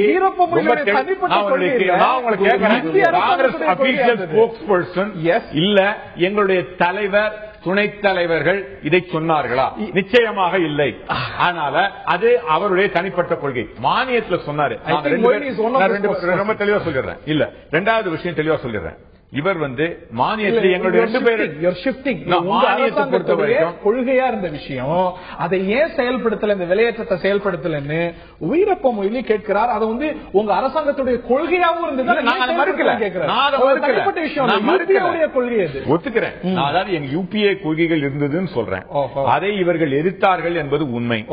இன்று இப்பொழுது நாங்க என்ன சொல்றோம், எங்களுக்கு வந்து நாட்டு நலத்துக்கு அந்த பெட்ரோல் கம்பெனியோட இது போண்டி ஆயிடும் அப்படின்ற சொல்றது அவருடைய கருத்து. ஏன்னா அவர் அன்றைக்கு அதை நம்பினாரு. நம்பாம என்டிஏ அரசாங்கம் செய்யலையே. இன்னைக்கு ஒரு நாட்டு இரட்டை நான் கூட நாங்க பேசுற வழக்கம் கிடையாது. என்டிஏ அரசாங்கம் தான் சொல்லிட்டு இந்திய அரசாங்கம் சொன்ன which means UPA government that this policy இந்த ஒரு PCP அந்த ஆயில் பிரைசஸ் வந்து கூட்டணுங்கிற ஒரு முடிவு நாங்க மாசமா கூட்டிக்கிட்டு 50 பைசா நாங்க மாசமா தள்ளி போட்டா ஏன் தள்ளி போட்டா கேக்குறீங்க? தள்ளி போட்டா ஏன் தள்ளி போடுறோம்? கூட்டினா ஏன் கூட்டினா கேக்குறீங்க? ஆமாங்க, எந்த நேரத்தை செய்யணும், அதாவது இதை எந்த நேரத்தை செய்யணும் இருக்கு. என்னைக்கா பேஷண்ட் இதுவா இருக்கு மருந்து கொடுக்காம நல்லா இருக்கு மருந்து கொடுக்கறது புத்திசாலின்னு சொல்லுவாங்க இந்த டாக்டர். அது நீங்க சொல்லுங்க எது ரைட்டு? மருந்து கொடுக்கணும்னு சொல்றோம், ஆனா எப்ப கொடுக்கணும்ன்றதுக்கு அந்த நோய்வாய்ப்பட்டிருக்கு மருந்து கொடுக்கணும். அது மாதிரி சொல்றாங்க. பெரிய கொள்கை வித்தியாசம் கிடையாதா இரு கட்சிகளுக்கும்? ஒரே குயிக்கா சொல்றேன், கம்யூனிஸ்டுகள் கொள்கைகள் இந்த நாட்டு மக்கள் நிராகரித்து விட்டாங்க. உலகம் பூரா நிராகரிக்கப்பட்டது. எங்களை பொறுத்தவரை அடித்தட்டு மக்களுடைய எளியவர்களிலும் எளியவர்கள், வறியவர்களும் வறியவர்களுக்கு செய்யணும். சப்சிடி வேணும்னு சொல்றோம். ஆனா கம்யூனிஸ்டுகள் மாதிரி கார்ப்பரேட்ஸுக்கு ஒண்ணுமே செய்யக்கூடாது, கார்ப்பரேட் செய்வது பூரா தவறு என்ற வாதத்தை நாங்கள் ஏற்றுக்கொள்ளவில்லை. ரொம்ப தெளிவாக இருக்கும். அதனால கம்யூனிஸ்டுகளுடைய வாதங்கள் மக்களால் நிராகரிக்கப்பட்டது. எங்களுடைய வாதங்கள் நடுநிலையாக ஏழை மக்களுக்கு செய்வதற்காக வேலை வாய்ப்பு கொண்டு வச்சோம், ஏழை மக்களை சென்றடையணும் செய்யறோம். காங்கிரஸ் ரைட். இந்த தருணத்தில் ஒரு சிறிய இடைவெளி எடுத்துக்கணும். இரண்டு கட்சிகளுக்கும் இடையே பெரிய கொள்கை வித்தியாசம் இல்லையா? இதை தாண்டி அவர்கள் சேர்ந்த இவங்க எதிர்த்தாங்க, இவங்க சேர்ந்த அவங்க எதிர்க்கிறாங்க அப்படிங்கிற விஷயத்தை தாண்டி செய்ய வேண்டிய விஷயங்கள் இன்னைக்கு தவிர்க்க முடியாததா? அதைத்தான் நரேந்திர மோடி அரசாங்கம் கொடுக்க வேண்டிய கசப்பு மருந்து என்று சொல்கிறதா? எடுக்கப்பட வேண்டிய சீர்திருத்த நடவடிக்கைகள் இருக்கிறதுங்கிற ஒரு சமிஞை ஒரு பக்கமும், அகில இந்திய அளவில் எல்லா துறைகளில் இருந்தும் எதிர்பார்ப்புகள் மிக பிரம்மாண்டமானதாக இருக்கிறது. பூர்த்தி செய்யுமா நாளைய பட்ஜெட்? இன்றைய எக்கனாமிக் சர்வே ரிலீஸ் ஆகி இருக்கிறது. அது பட்ஜெட் போகக்கூடிய திசையை காட்டுகிறதா? பல கேள்விகள் எழுந்திருக்க இதையத்தான் இந்த நிகழ்ச்சியில் விரிவாக நாம் அலச இருக்கின்றோம். நான் திரு சேகர் அவர்கள்ட்ட கேட்க விரும்புகின்றேன். பல கட்டங்கள்ல காங்கிரஸ் அரசாங்கத்துடைய முடிவுகளை மட்டுமல்ல, காங்கிரஸ் அரசாங்கத்துடைய கொள்கைகளையும் நீங்க எதிர்த்திருக்கீங்க. கொள்கை அளவுல நீங்க எதிர்த்த விஷயங்கள் எல்லாம் மாற்றங்கள் இருக்குமா, இல்ல பல இடங்கள்ல கொள்கைகள் தொடரவே செய்யுமா? திரு சேகர். இல்ல, நீங்க எந்த கொள்கைகளை காங்கிரஸ் கொள்கைகளை நாங்கள் தொடருவோம் என்று சந்தேகப்படுகிறீர்கள், அல்லது எந்த கொள்கைகளில் எதிர்த்து நாங்கள் அதில் மாறுபட்டிருக்கிறோம் என்பதை சுட்டிக்காட்டினால் அந்த கொள்கைகளை பற்றி சொல்ல முடியும். ஆனால் உறுதி, இந்த அரசாங்கம்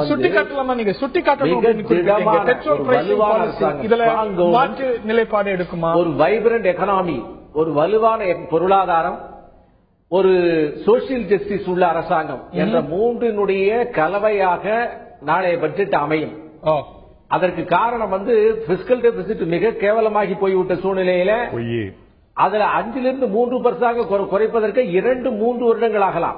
ஏன்னா இது இண்டஸ்ட்ரியல் குரோத் 0.4% போயிருக்கு. கடந்த 25 ஆண்டு காலங்களில் நிகழாத ஒரு மிகப்பெரிய விஷயம். தூக்கி நிறுத்துவதற்கு பல ஆண்டு காலம் ஆகும். அதற்காக பல விஷயங்கள் செய்ய வேண்டிய முதலீடுகளை செய்ய பிஸ்கல் டெபிசிட் 4.5 அளவுல கண்டெயின் பண்ணிருக்கோம் அப்படின்னு சாதனையா சொல்லுது எக்கனாமிக் சர்வே. அதாவது அதை 3% குறைத்தால் மட்டுமே அரசினுடைய, அதாவது கட்டவிழ்த்து விடப்பட்ட கட்டுப்பாடற்ற ஒரு செலவினங்கள் இருந்து திட்டமிடாத செலவினங்கள் இருந்ததுதான் ஐமு கூட்டணியுடைய அரசாங்கம். அதனுடைய காரணமாகத்தான் இந்த மாதிரியான பிஸ்கல் டெபிசிட்ல இருந்து, பணவீக்கத்திலிருந்து, உணவு பணவீக்கம் உயர்ந்ததிலிருந்து முக்கியமான காரணம். எனவே அவைகளை குறைக்க வேண்டும் என்று இந்த அரசாங்கம் விரும்புகிறது.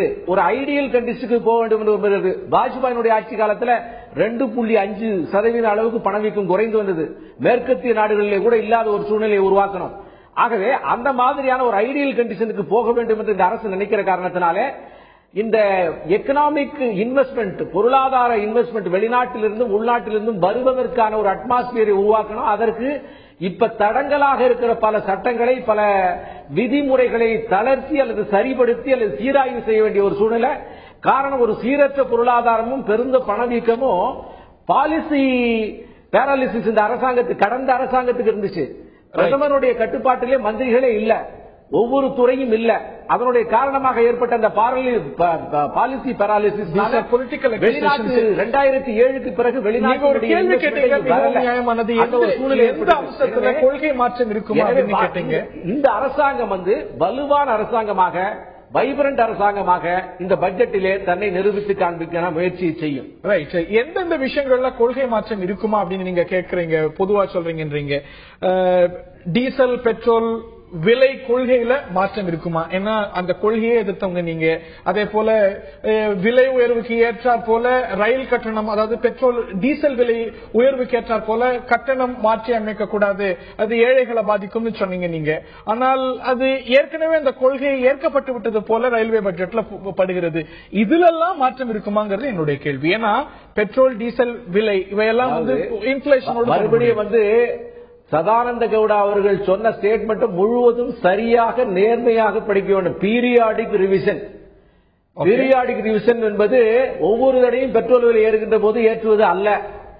எனவே வார்த்தை ஜாலங்களை உங்களுக்கு வேண்டுகிற மாதிரி வளைத்து போடுகின்ற விவாதங்கள் தான் நேற்றைக்கும் பார்த்தேன், இன்றைக்கும் பார்த்துக்கிட்டு இருக்கேன். ஆகவே அது அல்ல இந்த அரசினுடைய நோக்கம். இரண்டாவதாக எல்லாருக்கும் தெரிஞ்ச இந்த நாட்டினுடைய மிகப்பெரிய நடவடிக்கை அது பற்றி விரிவாக விவாதித்திருக்கிறோம். அது தொடரும் என்கிறார். அது அறிவிக்கப்பட்ட போது எதிர்த்த கட்சி உங்களுடைய கட்சி. இல்ல நீங்க மறுபடியும் ஒரு பயணிகளுடைய கட்டண விலை உயர்வு ரயில்வேனுடைய அத்தனை பிரச்சனைகளுக்கும் தீர்வாகாது என்று மந்திரியே சொல்லியிருக்கிறார். அது ஒரு வரி, அது மட்டும்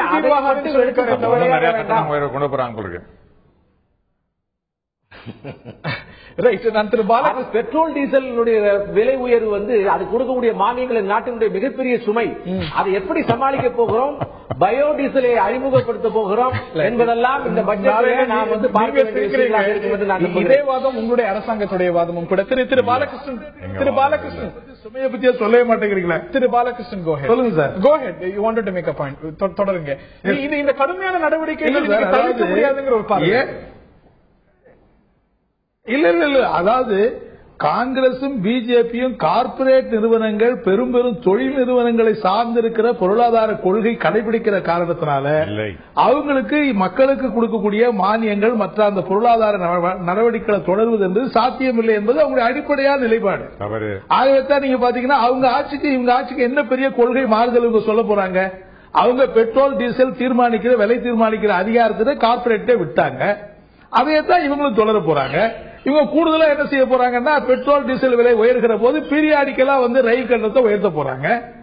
பீரியாடிக்கலா மற்ற கட்டண உயர்வுகளை உயர்த்த போறாங்க.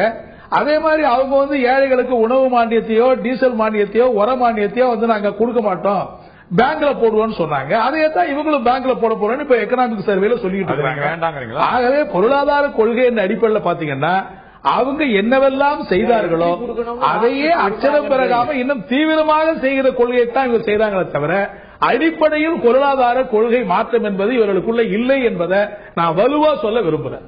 திரு நாராயணன், இந்த ஒரு டீசல் விலை உயர்வு இல்ல அது உயர்வுக்கு ஏற்றாற் போல ரயில் கட்டண மாற்றி அமைப்பு இவையெல்லாம் நீங்க கொண்டு வந்த விஷயம்.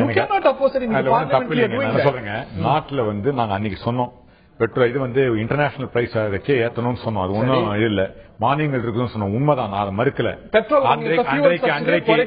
அன்றைக்கு ஒன்று சொல்வது இன்றைக்கு ஒன்று சொல்வது எங்கள் வழக்கம் இல்லை. ஆனால் நாங்கள் சுட்டிக்காட்டுவது அன்று அதை தவறு, நாங்க வந்த உடனே செய்ய மாட்டோம்னு சொன்னவர்கள் மக்களை ஏமாற்றி ஏமாற்ற துரோகம் செய்துன்னு கூட சொல்லலாம் வந்தார்கள் என்பது ஒன்று. இரண்டாவதாக அவர்களும் நாங்களும் ஒரே இல்லை, தவறு இல்ல. பாத்தீங்கன்னா மகாத்மா நாங்க அடித்தட்டு மக்களுக்கு போனோம்னு இது ஃபுட் செக்யூரிட்டி பில் கொண்டு வந்தோம், உணவு பாதுகாப்பு சட்டம் கொண்டு வந்தோம், கல்வி உரிமை சட்டம் கொண்டு வந்தோம். அது இல்ல மகாத்மா காந்தி ஊரக வேலைவாய்ப்பு திட்டம் கொண்டு வந்தோம். இதை மாத்தி அமைக்கணும்னு இன்றைய இதுல அவங்க சொல்லிக்கிட்டு இருக்காங்க. நான் இன்னைக்கு சொல்றேன், கிராமத்துல ஒரு புரட்சி வெடிக்கும். இன்னைக்கு கிராமத்தினுடைய பொருளாதாரத்தை அடித்தட்டு மக்களுடைய வாழ்க்கை தரத்தை உயர்த்துவதில் மகாத்மா காந்தி ஊரக எலெக்ஷன் போது கூட சொன்னோம் இதை பாருங்க. ஆனா இந்த அதிமுக அரசு தாங்கள் கொடுத்ததா மாதிரி ஏமாத்தினாங்க. இல்ல 100% மத்திய காங்கிரஸ் அரசால் உருவாக்கப்பட்டதை அதிமுக அரசு தான் கொடுப்பதாக போய் சொல்லி இருந்தார்கள். இரண்டாவதாக இதை மாற்றுவதிலே இவர்கள் பெரும் முயற்சி எடுக்கிறார்கள். இது ஏழைகளுக்கு அடித்தட்டு மக்களுக்கு நாங்க சொல்றோம். கம்யூனிஸ்ட் சொல்ல சொல்லுங்க பார்க்கலாம். இது பிஜேபி கொண்டு வந்தாங்க, அவங்க நாங்க இதுல ஒண்ணும் சொல்ல சொல்லுங்க கம்யூனிஸ்ட். இந்த மாதிரி ஏன் இந்த மாதிரி தவறான பிரச்சாரம் புரியல. ஐக்கிய முற்போக்கு கூட்டணி அரசாங்கத்தை இடதுசாரிகள் நீங்க கொண்டு வரல, நாங்க இருக்கச்சே கொண்டு வரல. நீங்க கூட கூட்டணியில் இருக்கச்சே கொண்டு வரல, தெளிவா புரிஞ்சுக்கங்க. இந்த திட்டமே நீங்க கொண்டு வரல மக்களுக்கு எதிர்த்தாரு. ஐயா நீங்க இருக்கச்சே யூபிஏ 1ல கொண்டு வந்ததா, யூபிஏ 2ல கொண்டு வந்தாங்க, எதிர்த்தாரு. இடதுசாரிகளுடைய வற்புறுத்தினால வேற வழி இல்லாம யூபிஏ அரசாங்கம் சாதனைனா செய்யப்பட்ட சாதனை. உண்மையை சொல்ல மறுக்கிறீர்கள். யாரு? யூபிஏ 2 கொண்டு வந்தது நீங்க. அந்த பக்கம் இல்ல, எங்களுடைய எங்கள் தலைவர் ராகுல் காந்தி அவர்களும் சோனியா காந்தி அவர்களும் சொன்னவங்க நீங்க. இன்னைக்கு அதையே ரத்து செய்ய பிஜேபி முயற்சி பண்ணிட்டு சஞ்சய் பாரத் சொல்றதை உறுதிப்படுத்துறீங்களோ அப்படின்னு சஞ்சய் பாரத் தன்னுடைய புத்தகத்துல சொல்லியிருக்கிறார். இந்த ஒரு திட்டமானது நரேகா திட்டமானது மன்மோகன் சிங்குடைய பரிசு அப்படின்னு நான் SMS அனுப்பினேன். ஆனா எனக்கு காங்கிரஸ் தலைமையில இருந்து பிரஷர் வந்தது அப்படின்னு சொன்னார். அவர் சொல்லலாம் ஆயிரம் அதான் ஒரு தனி மனிதருடைய நீங்க சொல்லிட்டு இல்ல மன்மோகன் சிங் தலை குனிந்து வணங்குறேன். இந்தியாவின் பொருளாதார நிபுணர், எங்களுக்கு நல்லா வழி நடத்தினார்ல எந்த விதமான கருத்து வேறுபாடும் இருக்க முடியாது. ஆனால் இதற்கான கொள்கை முடிவுகளை செய்தது ரைட் டு இன்ஃபர்மேஷனா இருக்கட்டும், இதெல்லாம் வந்து எங்களுடைய தலைமையில் இருந்தோம். எல்லாருடைய விஷ் லிஸ்டும் கேட்க இருக்கின்றோம். இன்னும் சில மணி நேரத்தில், இன்னும் நாளைக்கு இந்த நேரம் பட்ஜெட் எப்படிப்பட்ட பட்ஜெட் என்று விவாதித்துக் கொண்டிருப்போம். 3 பேருடைய சுருக்கமான கருத்துக்களையும் கேட்க இருக்கின்றோம். உங்களுடைய எதிர்பார்ப்பு இந்த பட்ஜெட்ல என்ன, மிக சுருக்கமா? மக்களை எல்லாரையும் சேர்ந்து இணைந்து செய்யக்கூடியதா பட்ஜெட்டா இருக்கணும். இது வந்து weakest of the weak, poorest of poor இருக்கணும். Richest of the rich, strongest of the ஸ்ட்ராங்குக்கு இந்த பட்ஜெட் இருக்கக்கூடாது. திரு பாலகிருஷ்ணன், உங்களுடைய சுருக்கமான பார்வை இந்த பட்ஜெட்ல இருந்து உங்களுடைய எதிர்பார்ப்புகள் என்ன?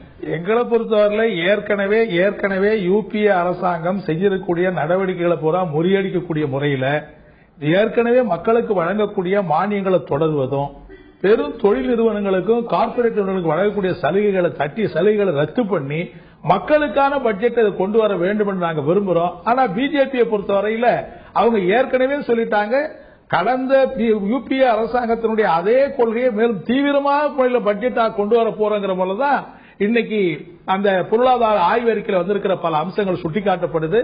மானியங்கள் வெட்டப்படும், கார்பரேட்டுகளுக்கு மேலும் மேலும் சலுகைகள் வழங்கப்படும் என்கிற ஒரு ஆபத்தான நிலையில் அந்த பட்ஜெட் வரும் என்கிற கவலை எங்களுக்கு இருக்கு. இது சமிஞ்சை தான். ஆனால் நாளைய பட்ஜெட் எப்படி இருக்கிறது அப்படிங்கறத பொறுத்து தான் பார்க்கணும். திரு எஸ்.ஆர். சேகர், உங்களுடைய விஷ் லிஸ்ட் என்ன உங்களுடைய அரசாங்கத்திடமிருந்து? அதாவது திரும்ப பிஜேபி மானியத்தை குறைத்து விடும் என்ற தவறான பிரச்சாரத்தை மாறி அவர்கள் சொல்லி வருகிறார்கள். ஓட்டுக்கான மானியம் கொடுக்க மாட்டோம், உண்மையான மானியம் உண்மையான ஏழைக்கு போய் சேரும், அவனை உயர்த்துவதற்காக மானியங்கள் தொடரும். இரண்டாவதாக வலுவான அரசாங்கமாக இருக்கும். இந்தியாவுடைய இன்வெஸ்ட்மெண்டை மக்கள் அவர்களாக கொண்டு இங்கே செலுத்துகின்ற அளவிலே அவர்களை ஈர்க்கின்ற விஷயத்தில் இன்வெஸ்ட்மெண்ட் இருக்கும். அதன் மூலமா எக்கானமி வளம் பெறும். வலுவான அரசாங்கம், வலுவான பொருளாதாரம், சமூக நீதி, இவை 3ம் கலந்த ஒரு பட்ஜெட்டாக இருக்கும். அவர்கள் இதுதான் எல்லாருடைய எதிர்பார்ப்பு. நிறைவேற்றுமா நாளைய பட்ஜெட் பொறுத்திருந்து பார்ப்போம். ரொம்ப நேரம் கொடுக்க வேண்டியதில்லை.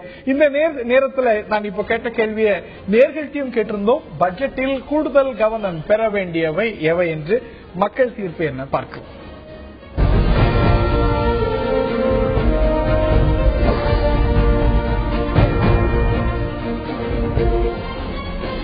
பட்ஜெட்டில் கூடுதல் கவனம் பெற வேண்டியவை என்ற நம்முடைய கேள்விக்கு விலை குறித்த குறைப்பு பிரதானமாக முக்கியத்துவம் பெற வேண்டிய விஷயம் என்று 22%, வரி குறைப்பில் கவனம் செலுத்தணும் என்று 22%, வேலைவாய்ப்பு பெருக்கத்தில் இந்த அரசாங்கம் முக்கிய கவனத்தை செலுத்த வேண்டும் என்று பெரும்பாலாக 56% சொல்லியிருக்கிறார்கள். இதுதான் மக்களுடைய எதிர்பார்ப்பு. இதை தாண்டி எதிர்பார்ப்புகள் மிக பிரம்மாண்டமானதாக இருக்கிறது. முதல் பட்ஜெட்டிலேயே அனைத்தையும் செயல்படுத்த முடியுமா அப்படின்னா நிச்சயமாக நிறைய கன்ஸ்ட்ரெயின்ஸ் இருக்கிறது. எதிர்பார்ப்புகள் அதைவிட மிக பிரம்மாண்டமானதாக இருக்கிறது. நிறைவேற்றுமா நாளைய பட்ஜெட் பொறுத்திருந்து பார்ப்போம். இந்த நிகழ்ச்சியில் பங்கு பெற்ற திரு அமெரிக்க நாடாளன் திரு எஸ்.ஆர். சேகர் மற்றும் திரு பாலகிருஷ்ணன் ஆகியோருக்கு நன்றி. மற்றும் ஒரு முக்கியமான ஒரு தலைப்பை ஆயுத எழுத்து நீட்சியில் நாம் விவாதிக்க இருக்கின்றோம். அமெரிக்க நாடாளன் தொடர இருக்கிறார். ராஜீவ் காந்தி கொலை வழக்கில் இந்திய அரசாங்கம் நிலைப்பாட்டை எடுத்திருக்கிறது. மோடி அரசாங்கம் தன்னுடைய நிலைப்பாட்டை உச்சநீதிமன்றத்தில் எடுத்திருக்கிறது. அதுவும் விவாத பொருளாக இருக்கிறது. விவாதிக்க இருக்கின்றோம்.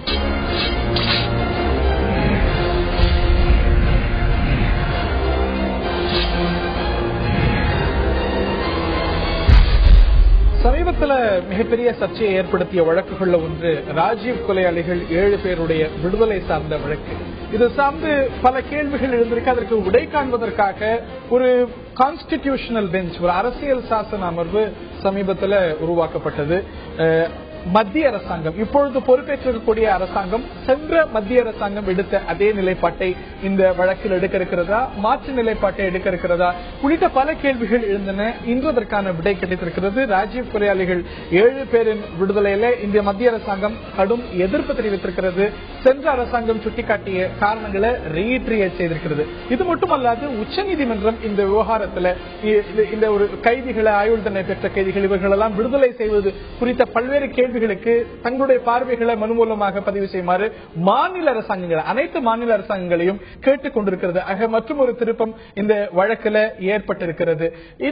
இதில் பல கேள்விகள் எழுந்திருக்கின்றன. இதைத்தான் இன்றைய ஆயுதெழுத்து நீட்சியில் விரிவாக நாம் விவாதிக்க இருக்கின்றோம். சென்ற மத்திய அரசாங்கம் என்ன நிலைப்பாட்டை இந்த 7 பேருடைய விடுதலை சார்ந்து எடுத்ததோ அதே நிலைப்பாட்டை இந்த மத்திய அரசாங்கமும் நரேந்திர மோடி அரசாங்கமும் எடுத்திருக்கிறது.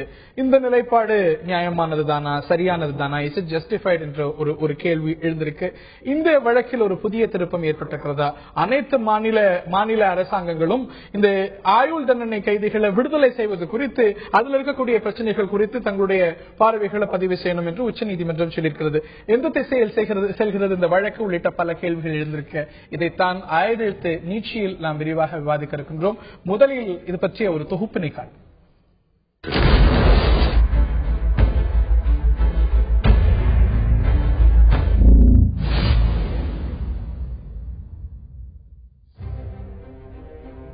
கருணை மனு மீது முடிவெடுக்க காலதாமதமானதால் தங்களை விடுவிக்க கோரி ராஜீவ் கொலை வழக்கில் குற்றம் சாட்டப்பட்ட முருகன், சாந்தன், பேரறிவாளன் ஆகியோர் சுப்ரீம் கோர்ட்டில் வழக்கு தொடர்ந்தனர். இந்த வழக்கை விசாரித்த உச்சநீதிமன்றம் கடந்த பிப்ரவரி 18ஆம் தேதி தூக்கு தண்டனையை ஆயுள் தண்டனையாக குறைத்து தீர்ப்பளித்தது. மேலும் இவர்களை விடுவிப்பது குறித்து மாநில அரசு முடிவு செய்து கொள்ளலாம் என்றும் நீதிபதிகள் தெரிவித்தனர். தொடர்ந்து பிப்ரவரி 19ஆம் தேதி தமிழக சட்டப்பேரவையில் பேரறிவாளன், முருகன், சாந்தன் உள்ளிட்ட 7 பேரின் ஆயுள் தண்டனையையும் ரத்து செய்து தீர்மானம் நிறைவேற்றப்பட்டது. மத்திய அரசு 3 நாட்களுக்குள் தனது கருத்தினை தெரிவிக்காமல் காலம் தாழ்த்தினால் இந்திய அரசமைப்பு சட்டம் 432 மாநில அரசுக்கு அளிக்கப்பட்டுள்ள அதிகாரத்தின் அடிப்படையில் அமைச்சரவை கூட்டத்தில் எடுக்கப்பட்ட முடிவின்படி விடுவிக்கப்படுவார்கள் என்பதை இந்த மாமன்றத்திற்கு தெரிவித்துக் கொள்கிறேன். இந்நிலையில் தமிழக அரசின் தீர்மானத்திற்கு எதிர்ப்பு தெரிவித்து மத்திய அரசு உச்சநீதிமன்றத்தில் மனு தாக்கல் செய்தது. அதில் குற்றவாளிகளை விடுவிக்கும் உரிமை மாநில அரசுக்கு இல்லை என்று குறிப்பிட்டிருந்தது. பிப்ரவரி 20ஆம் தேதி இந்த மனுவை விசாரித்த உச்சநீதிமன்றம் 7 பேரையும் விடுவிக்க தடை விதித்தது. மீண்டும் இந்த வழக்கு ஏப்ரல் 25ஆம் தேதி விசாரணைக்கு வந்தபோது இந்த வழக்கை 5 பேர் அடங்கிய அரசியல் சாசன பெஞ்ச் விசாரணை நடத்த பரிந்துரை செய்தது உச்சநீதிமன்றம். அரசியல் சாசன பெஞ்ச் இந்த மனுவை இன்று விசாரித்தது. வழக்கை வரும் 22ஆம் தேதிக்கு ஒத்திவைத்த அரசியல் சாசன பெஞ்ச் மத்திய அரசு தாக்கல் செய்துள்ள மனுவுக்கு அனைத்து மாநில அரசுகளும் வரும் 18ஆம் தேதிக்குள் பதில் தருமாறு கேட்டுக் கொண்டுள்ளது. இந்த விவகாரத்தில் ஒட்டுமொத்த மாநிலங்களின் கருத்துக்களை கேட்டுள்ள அரசியல் சாசன பெஞ்சின் நடவடிக்கை புதிய விவாதத்தை கிளப்பியுள்ளது. புதிய பல விவாதங்களை இந்த விவகாரமானது கிளப்பியிருக்கிறது. இது பற்றித்தான் இந்த நிகழ்ச்சியில் விரிவாக நாம் விவாதிக்க இருக்கின்றோம். இந்த விவாதத்தில் நம்முடைய தொடர்கிறார்கள் காங்கிரஸ் கட்சியின் திரு அமெரிக்க நாராயணன், அதே போல பாரதிய ஜனதாவின் திரு நாராயணன் அவர்களும் இந்த நிகழ்ச்சியில் நம்முடைய இணைகிறார். நாம் தமிழர் கட்சியின் திரு ஐயநாதன் அவர்களும் இந்த தொகுப்பில் நம்முடைய இணைகிறார். மூவரையும் இந்த நிகழ்ச்சிக்கு அன்போடு வரவேற்கின்றோம். என்னுடைய முதல் கேள்வி பாஜகவின் திரு நாராயணன் அவர்களுக்கு. இந்த விவகாரத்தில் பாஜகவுக்கு மொத்தம் எத்தனை நிலைப்பாடு? 1, 2, 3? உச்ச நீதிமன்றத்தின் நிலைப்பாடுதான் பாரதிய ஜனதா கட்சியின் நிலைப்பாடு.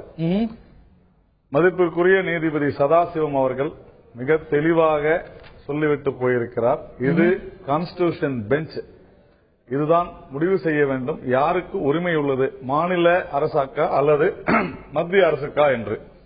அப்படி வரும்பொழுது உச்ச நீதிமன்றத்தில் நீங்கள் சொல்லியிருப்பதுதான் சரியான நிலைப்பாடு. தவறான நிலைப்பாடு தமிழக பாஜக தலைவர், தமிழக அரசாங்கம், இது தமிழக சட்டப்பேரவையில் இது சார்ந்த தீர்மானம் போடும்பொழுது தவறான நிலைப்பாட்டை எடுத்தாரா? இல்ல, அதாவது இது ஒரு கொள்கை முடிவு இல்ல, இது சட்ட ரீதியான ஒரு விஷயம். இந்த தூக்கு தண்டனையிலிருந்து தூக்கு தண்டனையிலிருந்து இவர்களுக்கு இதை ஆயுள் தண்டனையாக குறைத்ததை தமிழக பாரதிய ஜனதா கட்சியானது எங்களுடைய மாநில தலைவர் பொன் ராதாகிருஷ்ணன் வரவேற்றார் என்பதில் எந்த சந்தேகம். மத்திய அரசாங்கம் மத்திய அரசாங்கம் தான் எதிர்த்து, பாஜக காங்கிரஸ் கொஞ்சம் புரிஞ்சுக்கணும். மத்திய அரசாங்கம், அதாவது ஒரு விஷயம் நான் மறுபடியும் சொல்கிறேன், இது சட்ட ஹரிஹரன் தினத்தந்தில என்ன முடிவு எடுக்க முடியாது. உங்களுக்கு ஒரு சில விஷயங்கள் இருக்கு. நீங்க என்ன பேசணும்னு அறிஞர் முடிவெடுக்க முடியாது. அது போல ஒரு சட்ட ரீதியான ஒரு விஷயத்துல இப்ப ப்ராப்ளம் வந்து இதுல வந்து யாருக்கு தண்டனை வேண்டுமா கொடுக்கலாமா கூடாதுன்ற பிரச்சனையே கிடையாது.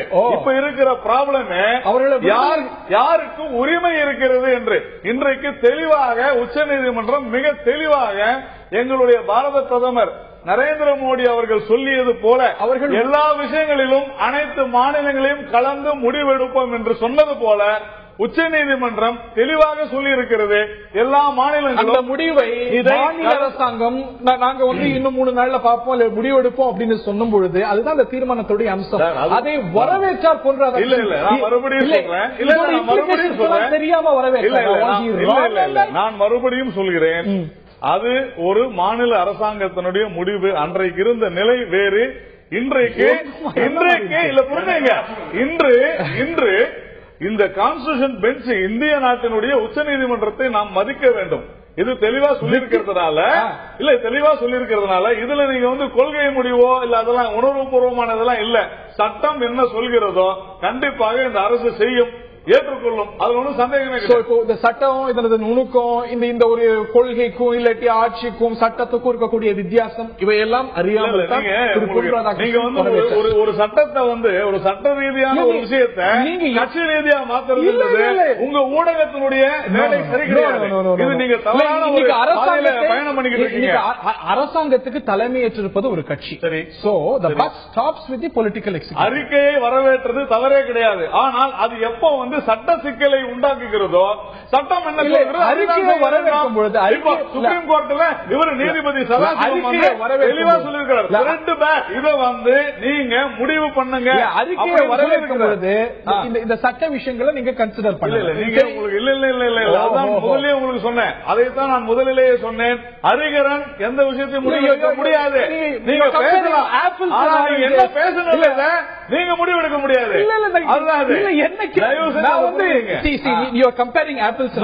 நான் கேட்பது கேள்வி, நீங்க எடுப்பது நிலைப்பாடு. நீங்க உங்களுடைய நான் என்ன உள்ள மனசுக்குள்ள நீங்க பதில் நான் சொல்ல வேண்டும். கேள்வி உங்களுடைய பதில் என்னுடைய. நான் திருப்பியே தான் கேட்கிறேன். நான் தெளிவாக சொல்லி இருக்கிறேன். நீ இந்த பதில் சொல்லுங்கன்னு நான் சொல்லல. சொல்லுங்கன்னு சொல்லல. எங்களுடைய தலைவர் எது சொல்லியிருந்தாலும் அவருக்கு தெரிந்து நல்ல விஷயத்தை தான் சொல்லி இருக்கிறார். அதுல சந்தேகமே கிடையாது. ஆனால் அதற்கு பிறகு சட்ட சிக்கல் என்று வரும்பொழுது அந்த சட்ட சிக்கலை பார்த்தானா சட்ட சிக்கல் அந்த சமயத்தில் வந்து முதலமைச்சர் சொல்லும் போது அவங்களுக்கு தெரியாது. ஊடகங்கள் வந்து இது போல செஞ்சது தப்பு, நிலைப்பாடு எடுக்கல. நான் கேட்பது கேள்வி. திரு பொன் ராதாகிருஷ்ணன் அப்படி சொன்னாரேன்னு கேட்கிறேன். அன்னைக்கு நீங்க சொன்னீங்களா, இன்னைக்கு நீங்க சொல்றீங்களா? மறுபடியும் சொல்கிறேன், இவங்களை வந்து தூக்கு தண்டனையிலிருந்து ஆயுள் தண்டனையாக குறைத்ததை வரவேற்றோம். அதே போல முதலமைச்சர் சொல்லியதிலும் வரவேற்றிருந்தாலும் அதற்கு பிறகு உண்டான சட்ட சிக்கலை தீர்க்க வேண்டியது இந்த அரசினுடைய கடமை. இது ஏற்புடையதா? You must be happy. நீங்க என்ன நிலைப்பாடு எடுத்தீங்களோ அதை கண்டினியூ செய்கிறது இந்த அரசாங்கம். இதை கண்டினியூ செய்தார்கள் என்றால் நிச்சயமாக வரவேற்கிறோம். ஆனா இன்னும் இதுல ஒரு கேள்வி இருக்கு. அதாவது சுப்ரீம் கோர்ட் ஜஸ்டிஸ் சதாசிவம் வந்து 25ஆம் தேதி தான் தீர்ப்பு கொடுக்க போறேன்னு சொன்னாரு. அதை கோயம்புத்தூர் சொன்னதை எதிர்த்து நான் எலெக்ஷன் கமிஷனுக்கு நான் பெட்டிஷன் போட்டு கம்ப்ளைண்ட் பண்ணேன். அதன் மூலமாக இதை ஒத்திவைத்து அப்புறம் தான் 25ஆம் தேதி தீர்ப்பு சொல்ல போகிறேன் என்று சொன்னவர் 5 பெஞ்சுக்கு தள்ளி போட்டதற்கு இது ஒரு முக்கிய காரணம் என்பதை நான் இங்கு பதிவு செய்ய விரும்புகிறேன். ஒன்று. இரண்டாவதாக இன்றைக்கு இன்னொரு கேள்வி இருக்குது. இந்த அரசும் இதை செய்யல, இந்த அரசு இதை கொண்டு வரணும். ஏன்னா நாங்க என்ன சொல்றோம், சுப்ரீம் கோர்ட்டுக்கே இந்த பவர் கிடையாது. ஏன்னா ரெமிஷன் பவர் ரெஸ்ட் வித் கவர்னருக்கும் பிரசிடென்ட்டுக்கும் தான். ஆனா சுப்ரீம் கோர்ட் மறுபடியும் சொல்றேன், இது ராஜீவ்காந்தி கொலை வழக்குன்னு நீங்க போட்டிருக்கீங்க. இது ராஜீவ்காந்தி கொலை வழக்கு மட்டுமல்ல, இது ராஜீவ்காந்தியுடன் கொல்லப்பட்ட 14 தமிழர்கள் பாதிக்கப்பட்டவர்களுக்கு நாங்க நீதி கேட்கிறோம். அங்க செத்தவங்களுக்கு இது மட்டும் இல்ல, கோயம்புத்தூர்ல ரேப் பண்ணாங்களே அவங்களுக்கு, நிர்பயாக்கு, இங்க இருக்க தமிழர்களுக்கு 8 கோடி தமிழர்களுக்கு முதலமைச்சர் பதில் சொல்லணும்னு கேட்டுக்கிறோம். இரண்டாவதாக இந்த முதலமைச்சர் இதுல பொலிட்டிக்கல் கேம் விளையாடுறாங்க. எப்படின்னா அவங்க இதை வெளில அனுப்பணும்னா நேரா கவர்னருக்கு ரெக்கமெண்ட் பண்ணிருக்கலாம். ஏன்னா இதை மத்திய அரசுக்கு தள்ளி விட்டு வேண்டும் என்றே மத்திய மாநில அரசுகளுக்குள்ள ஏற்புடையது அப்படி டைரக்டா முதலமைச்சர் இல்ல, அது ஏற்புடையது. ஆனா இவங்க பொலிட்டிக்கல் கேம் விளையாடுறாங்கன்னு மக்களுக்கு தெரியும். ஏன்னா மக்கள் இவங்க விடுதலை பண்ணணும்னா நேரா கவர்னர்கிட்ட சொல்லி பண்ணிருக்கலாம். அது ஏற்புடையதல்ல. ஆனா செஞ்சிருக்கலாம். வேண்டும் என்றே பொலிட்டிக்கல் கேம் எப்படி இலங்கை பிரச்சனையை எரிந்து கொண்டிருந்தால் மக்களுக்கு குளிர்காயலாம் என்று நினைக்கிறாரோ அதே போல ஐயநாதன் அவர்களுடைய பார்வையை இன்னும் விரிவாக கேட்கணும். ராஜீவ்காந்தி கொலையாளிகள் 7 பேருடைய விடுதலைக்கு மத்திய அரசாங்கம் இந்த மத்திய அரசாங்கமும் கடும் எதிர்ப்பு தெரிவித்திருக்கிறது. மாநில அரசாங்கங்களுடைய பார்வைகளை கேட்டு உச்சநீதிமன்றம் நோட்டீஸ் அனுப்பியிருக்கிறது. இந்த ஒரு கோரிக்கையை மத்திய அரசு வழக்கறிஞரும் கேட்டிருந்தார். உச்சநீதிமன்றமும் இந்த கோரிக்கையை ஏற்று மாநில அரசாங்கங்களுடைய பார்வையையும் இந்த விவகாரத்தில் கேட்டிருக்கிறது. அதாவது ஆயுள் தண்டனை கைதிகள் விடுதலை சம்பந்தமாக இன்னும் பல்வேறு விஷயங்கள்ல மாநில அரசாங்கத்துடைய பார்வையை கேட்டிருக்கிறது. எந்த திசையில் செல்கிறது இந்த வழக்கு அப்படிங்கிற பிரதான கேள்வி எழுந்திருக்கிறது. திரு ஐயநாதன் இருவரும் பேசும்போது யூ ஹேட் சம் பாயிண்ட். இந்த வழக்கு என்னன்றதை பார்க்கணும். இப்ப 5 நீதிபதிகளை கொண்ட ஒரு அமர்விற்கு என்ன ரெஃபர் செய்யப்பட்டுள்ளது?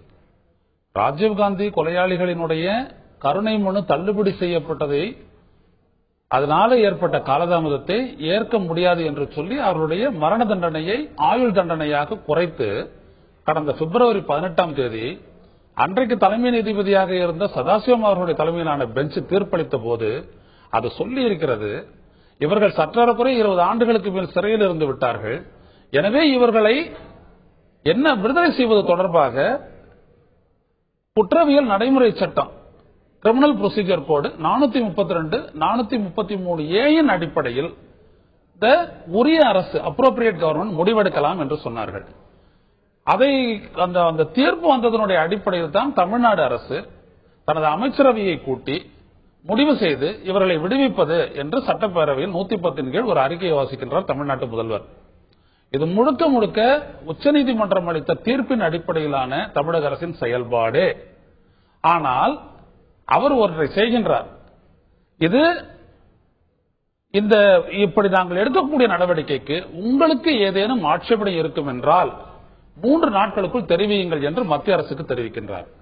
அப்படி நீங்கள் எந்த ஆட்சேபனையும் தெரிவிக்கவில்லை என்றால் நாங்கள் என்ன முடிவு செய்தோமோ அதன்படி அவர்களை விடுதலை செய்வோம் என்று சொன்னார். இது என்னன்னா, ஒரு மத்திய மாநில அரசுகளுக்கு இடையிலான ஒரு உறவை ஒரு முக்கியமான வழக்கு தொடர்பில் தண்டிக்கப்பட்டவர்களை விடுதலை செய்யும் பொழுது அவருடைய உணர்வுகளுக்கு மதிப்பளித்து உள்ளபடியே தமிழ்நாட்டு முதலமைச்சர் 432, 433A படி எடுக்கக்கூடிய நடவடிக்கைக்கு மத்திய அரசை தொடர்பு கொள்ள வேண்டிய அவசியம் இல்லை. இருந்தும் தமிழ்நாட்டு முதலமைச்சர் அவர்கள் அதை செய்தார். இது மத்திய புலனாய்வு agency passport act, foreigners act மத்திய அரசாங்கத்துடைய அதெல்லாம் தான் பார்க்கிறதுக்கு இந்த ஒரு பெஞ்சுக்கு. அப்படியானால் உச்சநீதிமன்றம் தனது தீர்ப்பினுடைய 31வது பத்தியில் இறுதி பத்தியில் சொல்லியிருக்கக்கூடியது 32, 33A மட்டும் சொல்லாமல் 435 சொல்லியிருக்க வேண்டும். ஆனால் உச்சநீதிமன்றம் அதற்கு பிறகு சதாசிவம் அளித்த தீர்ப்பில் அதை சொல்லியிருக்க வேண்டும் அப்படிங்கிற ஒரு பார்வையும் அதனாலதான் அவர் என்ன சொன்னாருன்னா, இப்படி சொல்லிவிட்ட பிறகு நாங்கள் அளித்த தீர்ப்பிலேயே ஒரு ஐயப்பாடு ஒன்று நிலவுவதை நானே உணர்ந்திருக்கின்றேன். எனவே இது தொடர்பாக எதிர்காலத்திலும் எப்படிப்பட்ட ஒரு குழப்படியும் ஏற்படக்கூடாது என்பதற்காக இதை திட்டத் தெளிவாக, அதுதான் இவர் பயன்படுத்திய அந்த வார்த்தை த்ரெட் பேர், திட்டத் தெளிவாக ஆராய்ந்து ஒரு வழிகாட்டுதலை இந்தியாவுடைய உச்சநீதிமன்றம் வழங்க வேண்டும் என்று திரு சதாசிவம் அவர்கள் கூறியதன் அடிப்படையில் தான் இன்றைக்கு 5 நீதிபதிகள் கொண்ட பெஞ்சுக்கு போயிருக்கிறது. இதில் மாநில அரசோ மத்திய அரசோ நிலைப்பாடு எடுப்பதற்கோ எதிர்ப்பதற்கோ எந்த அடிப்படையும் இல்லை. நாங்கள் எதிர்க்கின்றோம் என்று சொல்லுவது அவசியமற்ற பேச்சு.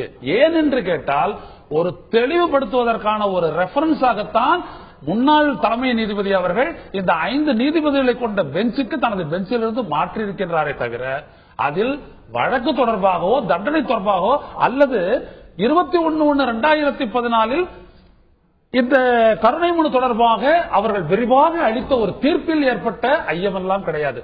ஒரே விடயம் 432, 433A படி உரிய அரசு எது என்பதை தெளிவாக்குங்கள் என்பதுதான் 35 ஒரு கன்சல்டேஷன் மத்திய அரசாங்கத்தோடு கலந்து ஆலோசிக்கணும். அது கலந்து ஆலோசிப்பது அப்படிங்கிறது ஒப்புதல் வாங்குவதா பல கேள்விகள் எழுந்திருக்கு. நான் உங்கள்கிட்டயும் கேட்கிறோம் என்று நீங்க எளிமையா சொல்றீங்க. நாங்க வரவேற்றோம். இப்ப சட்ட சிக்கல் ஏற்பட்டிருக்கு அப்படின்னு சொல்றீங்க. இடைப்பட்ட காலத்துல நீங்க இங்க வரவேற்க உங்களுடைய அகில இந்திய தலைவர்கள் ரவிசங்கர் பிரசாத், அருண் ஜேட்லி இவர்கள் எல்லாம் விடுதலை ஆகக்கூடாது, நாங்க கடுமையா எதிர்க்கிறோம் அப்படின்னு சொன்னாங்க.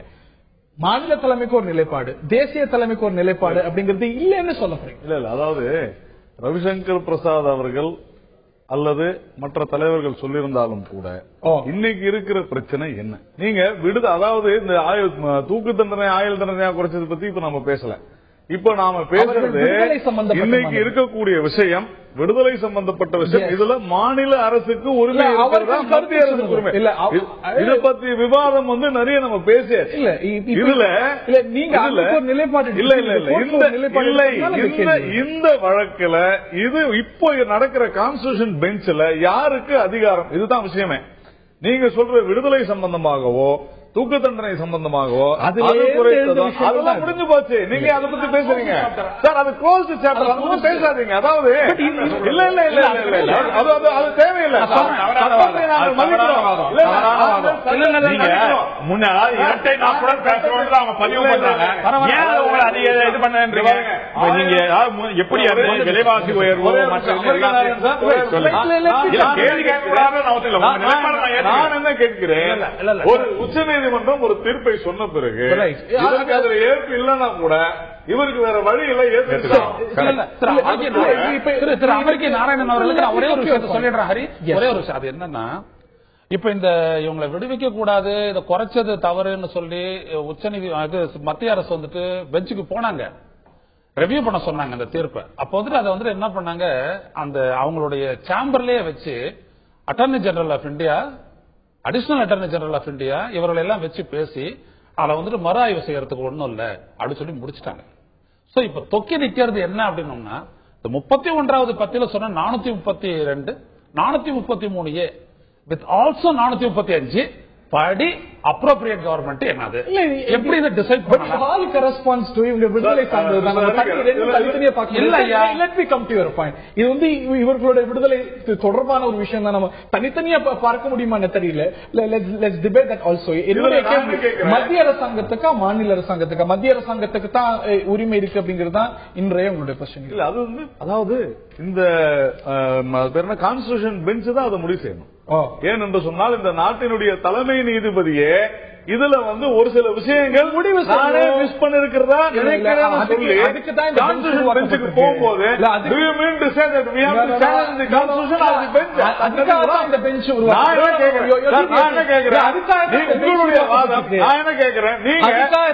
கேட்கவில்லை. சிறைத்துறை ஏன் இது மீது நடவடிக்கை எடுக்கவில்லை? அவங்களே விட்டுருக்கலாமா கூடாது?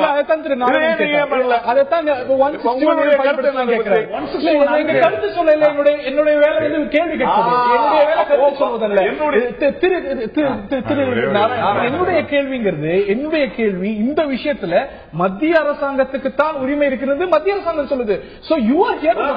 மறுபடியும் சொல்கிறேன், மத்திய அரசாங்கத்துக்கு தான் இதுக்கு உரிமை இருக்குதுன்னு சொன்னா, அப்படி ஒரு சட்டம் அங்கே இருந்தால் அதை தான் மத்திய அரசாங்கம் சொல்லும். அதுல என்ன தவறு என்ன இருக்கிறது? அதுல என்ன தவறு என்ன இருக்கு? பேசுறேன், தப்பு இல்லையே. சார், இதுல முடிவெடுக்க வேண்டியது மத்திய அரசாங்கமா மாநில அரசாங்கமா? நான் என்ன சொல்கிறேன் என்றால், இது முடிவெடுக்க வேண்டியது கான்ஸ்டிடியூஷன் பெஞ்ச், மத்திய அரசா மாநில அரசா? மாநில அரசு நீங்க மத்திய அரசு விடுதலை செய்யுமா அப்படின்னு இப்ப நம்ம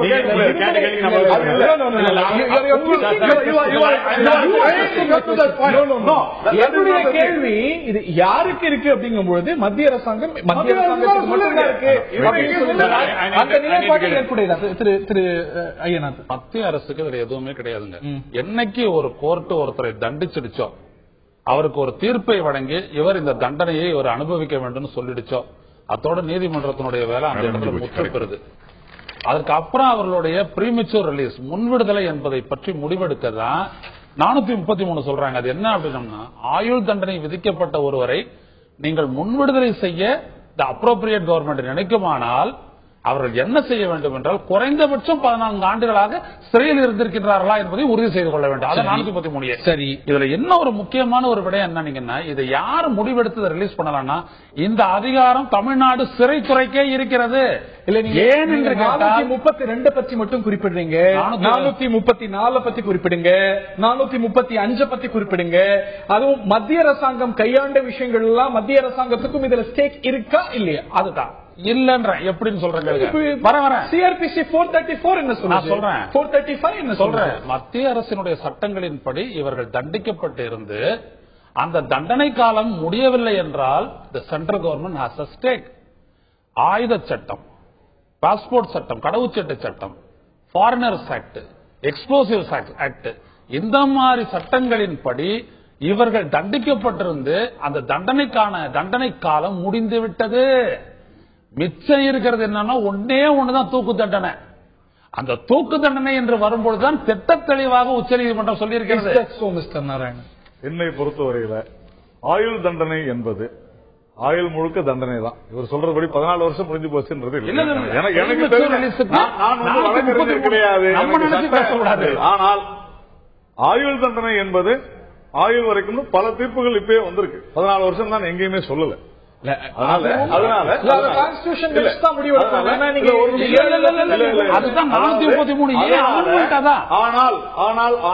எல்லாத்துக்குமே இந்த கான்ஸ்டிடியூஷன் பெஞ்ச், இந்த நீதிமன்றம் இவங்களை விடுதலை பண்ணணும் சொல்லிருச்சுன்னா விடுதலை பண்ணிதான் ஆகணும். சொல்லாது இவங்களை விடுதலை பண்ணு கான்ஸ்டிடியூஷன் பெஞ்ச் சொல்லாது. கோர்ட் என்ன முடிவெடுக்குது அப்படிங்கறத பத்தி விவாதம் இல்ல, கோர்ட் தான் அந்த முடிவெடுக்கும். நான் கேட்பது உங்களுடைய நிலைப்பாடு.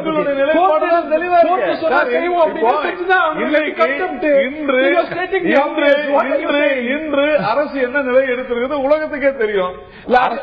அதோட ஜஸ்டிபிகேஷன்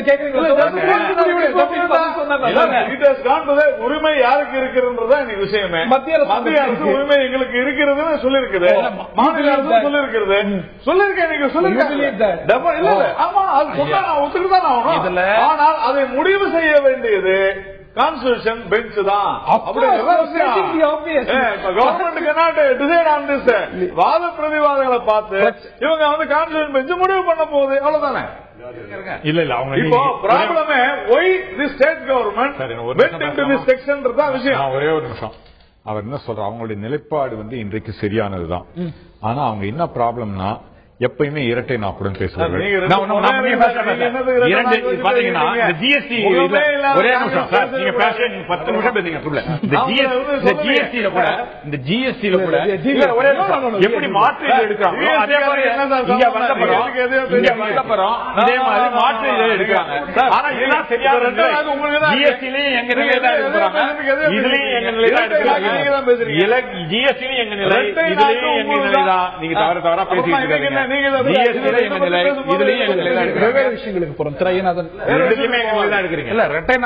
சென்ட்ரல் கவர்மெண்ட்ல யாரும் இருக்க மாட்டாங்க, அதை விட்டுருங்க. நான் சொல்ல வர்றது இந்த வழக்குல அரசு ஒரு நிலைப்பாடு எதிர்ப்பேன் ஆதரிப்பேன்னு சொல்றதுக்கு ஒண்ணும் இல்லை. அதுதான் நான் சொல்ல வர்றது. ரைட். உச்சநீதிமன்ற பால் இஸ் இந்த சுப்ரீம் கோர்ட். இந்த நிலையில இதற்காகத்தான் இந்த ஒரு கான்ஸ்டிடியூஷன் பெஞ்ச் உருவாக்கப்பட்டிருக்கிறது. சென்ற மத்திய அரசாங்கத்துடைய நிலைப்பாட்டை இந்த மத்திய அரசாங்கமும் ரீட்ரியேட் செய்திருக்கிறது. ஆயுள் தண்டனை குறைப்பு, அதே போல மரண தண்டனை சார்ந்த பல்வேறு கேள்விகள், ரெவிஷன் சார்ந்த பல்வேறு கேள்விகள், இதற்கான இதற்கான விடை கொடுக்கத்தான் இந்த கான்ஸ்டிடியூஷன் பெஞ்ச் உருவாக்கப்பட்டிருக்கிறது. இந்த வழக்கு இன்னும் எத்தனை தூரம் போக வேண்டியிருக்கிறது, எவ்வளவு விரைவில் வரும் தீர்ப்பு, இந்த கேள்விகள் எல்லாம் இன்னும் தொடர்ந்து எழுந்திருக்க இந்த தருணத்தில் நாம் நிகழ்ச்சியை நிறைவு செய்தாக வேண்டும். நிகழ்ச்சியில் பங்கு பெற்ற திரு அமெரிக்கன், திரு நாராயணன், திரு ஐயநாதன் மற்றும் பார்த்த நேயர்களுக்கு நன்றி தெரிவித்து விடைபெறுகின்றோம். மீண்டும் நாளை நிகழ்ச்சியில் சந்திப்போம். வணக்கம்.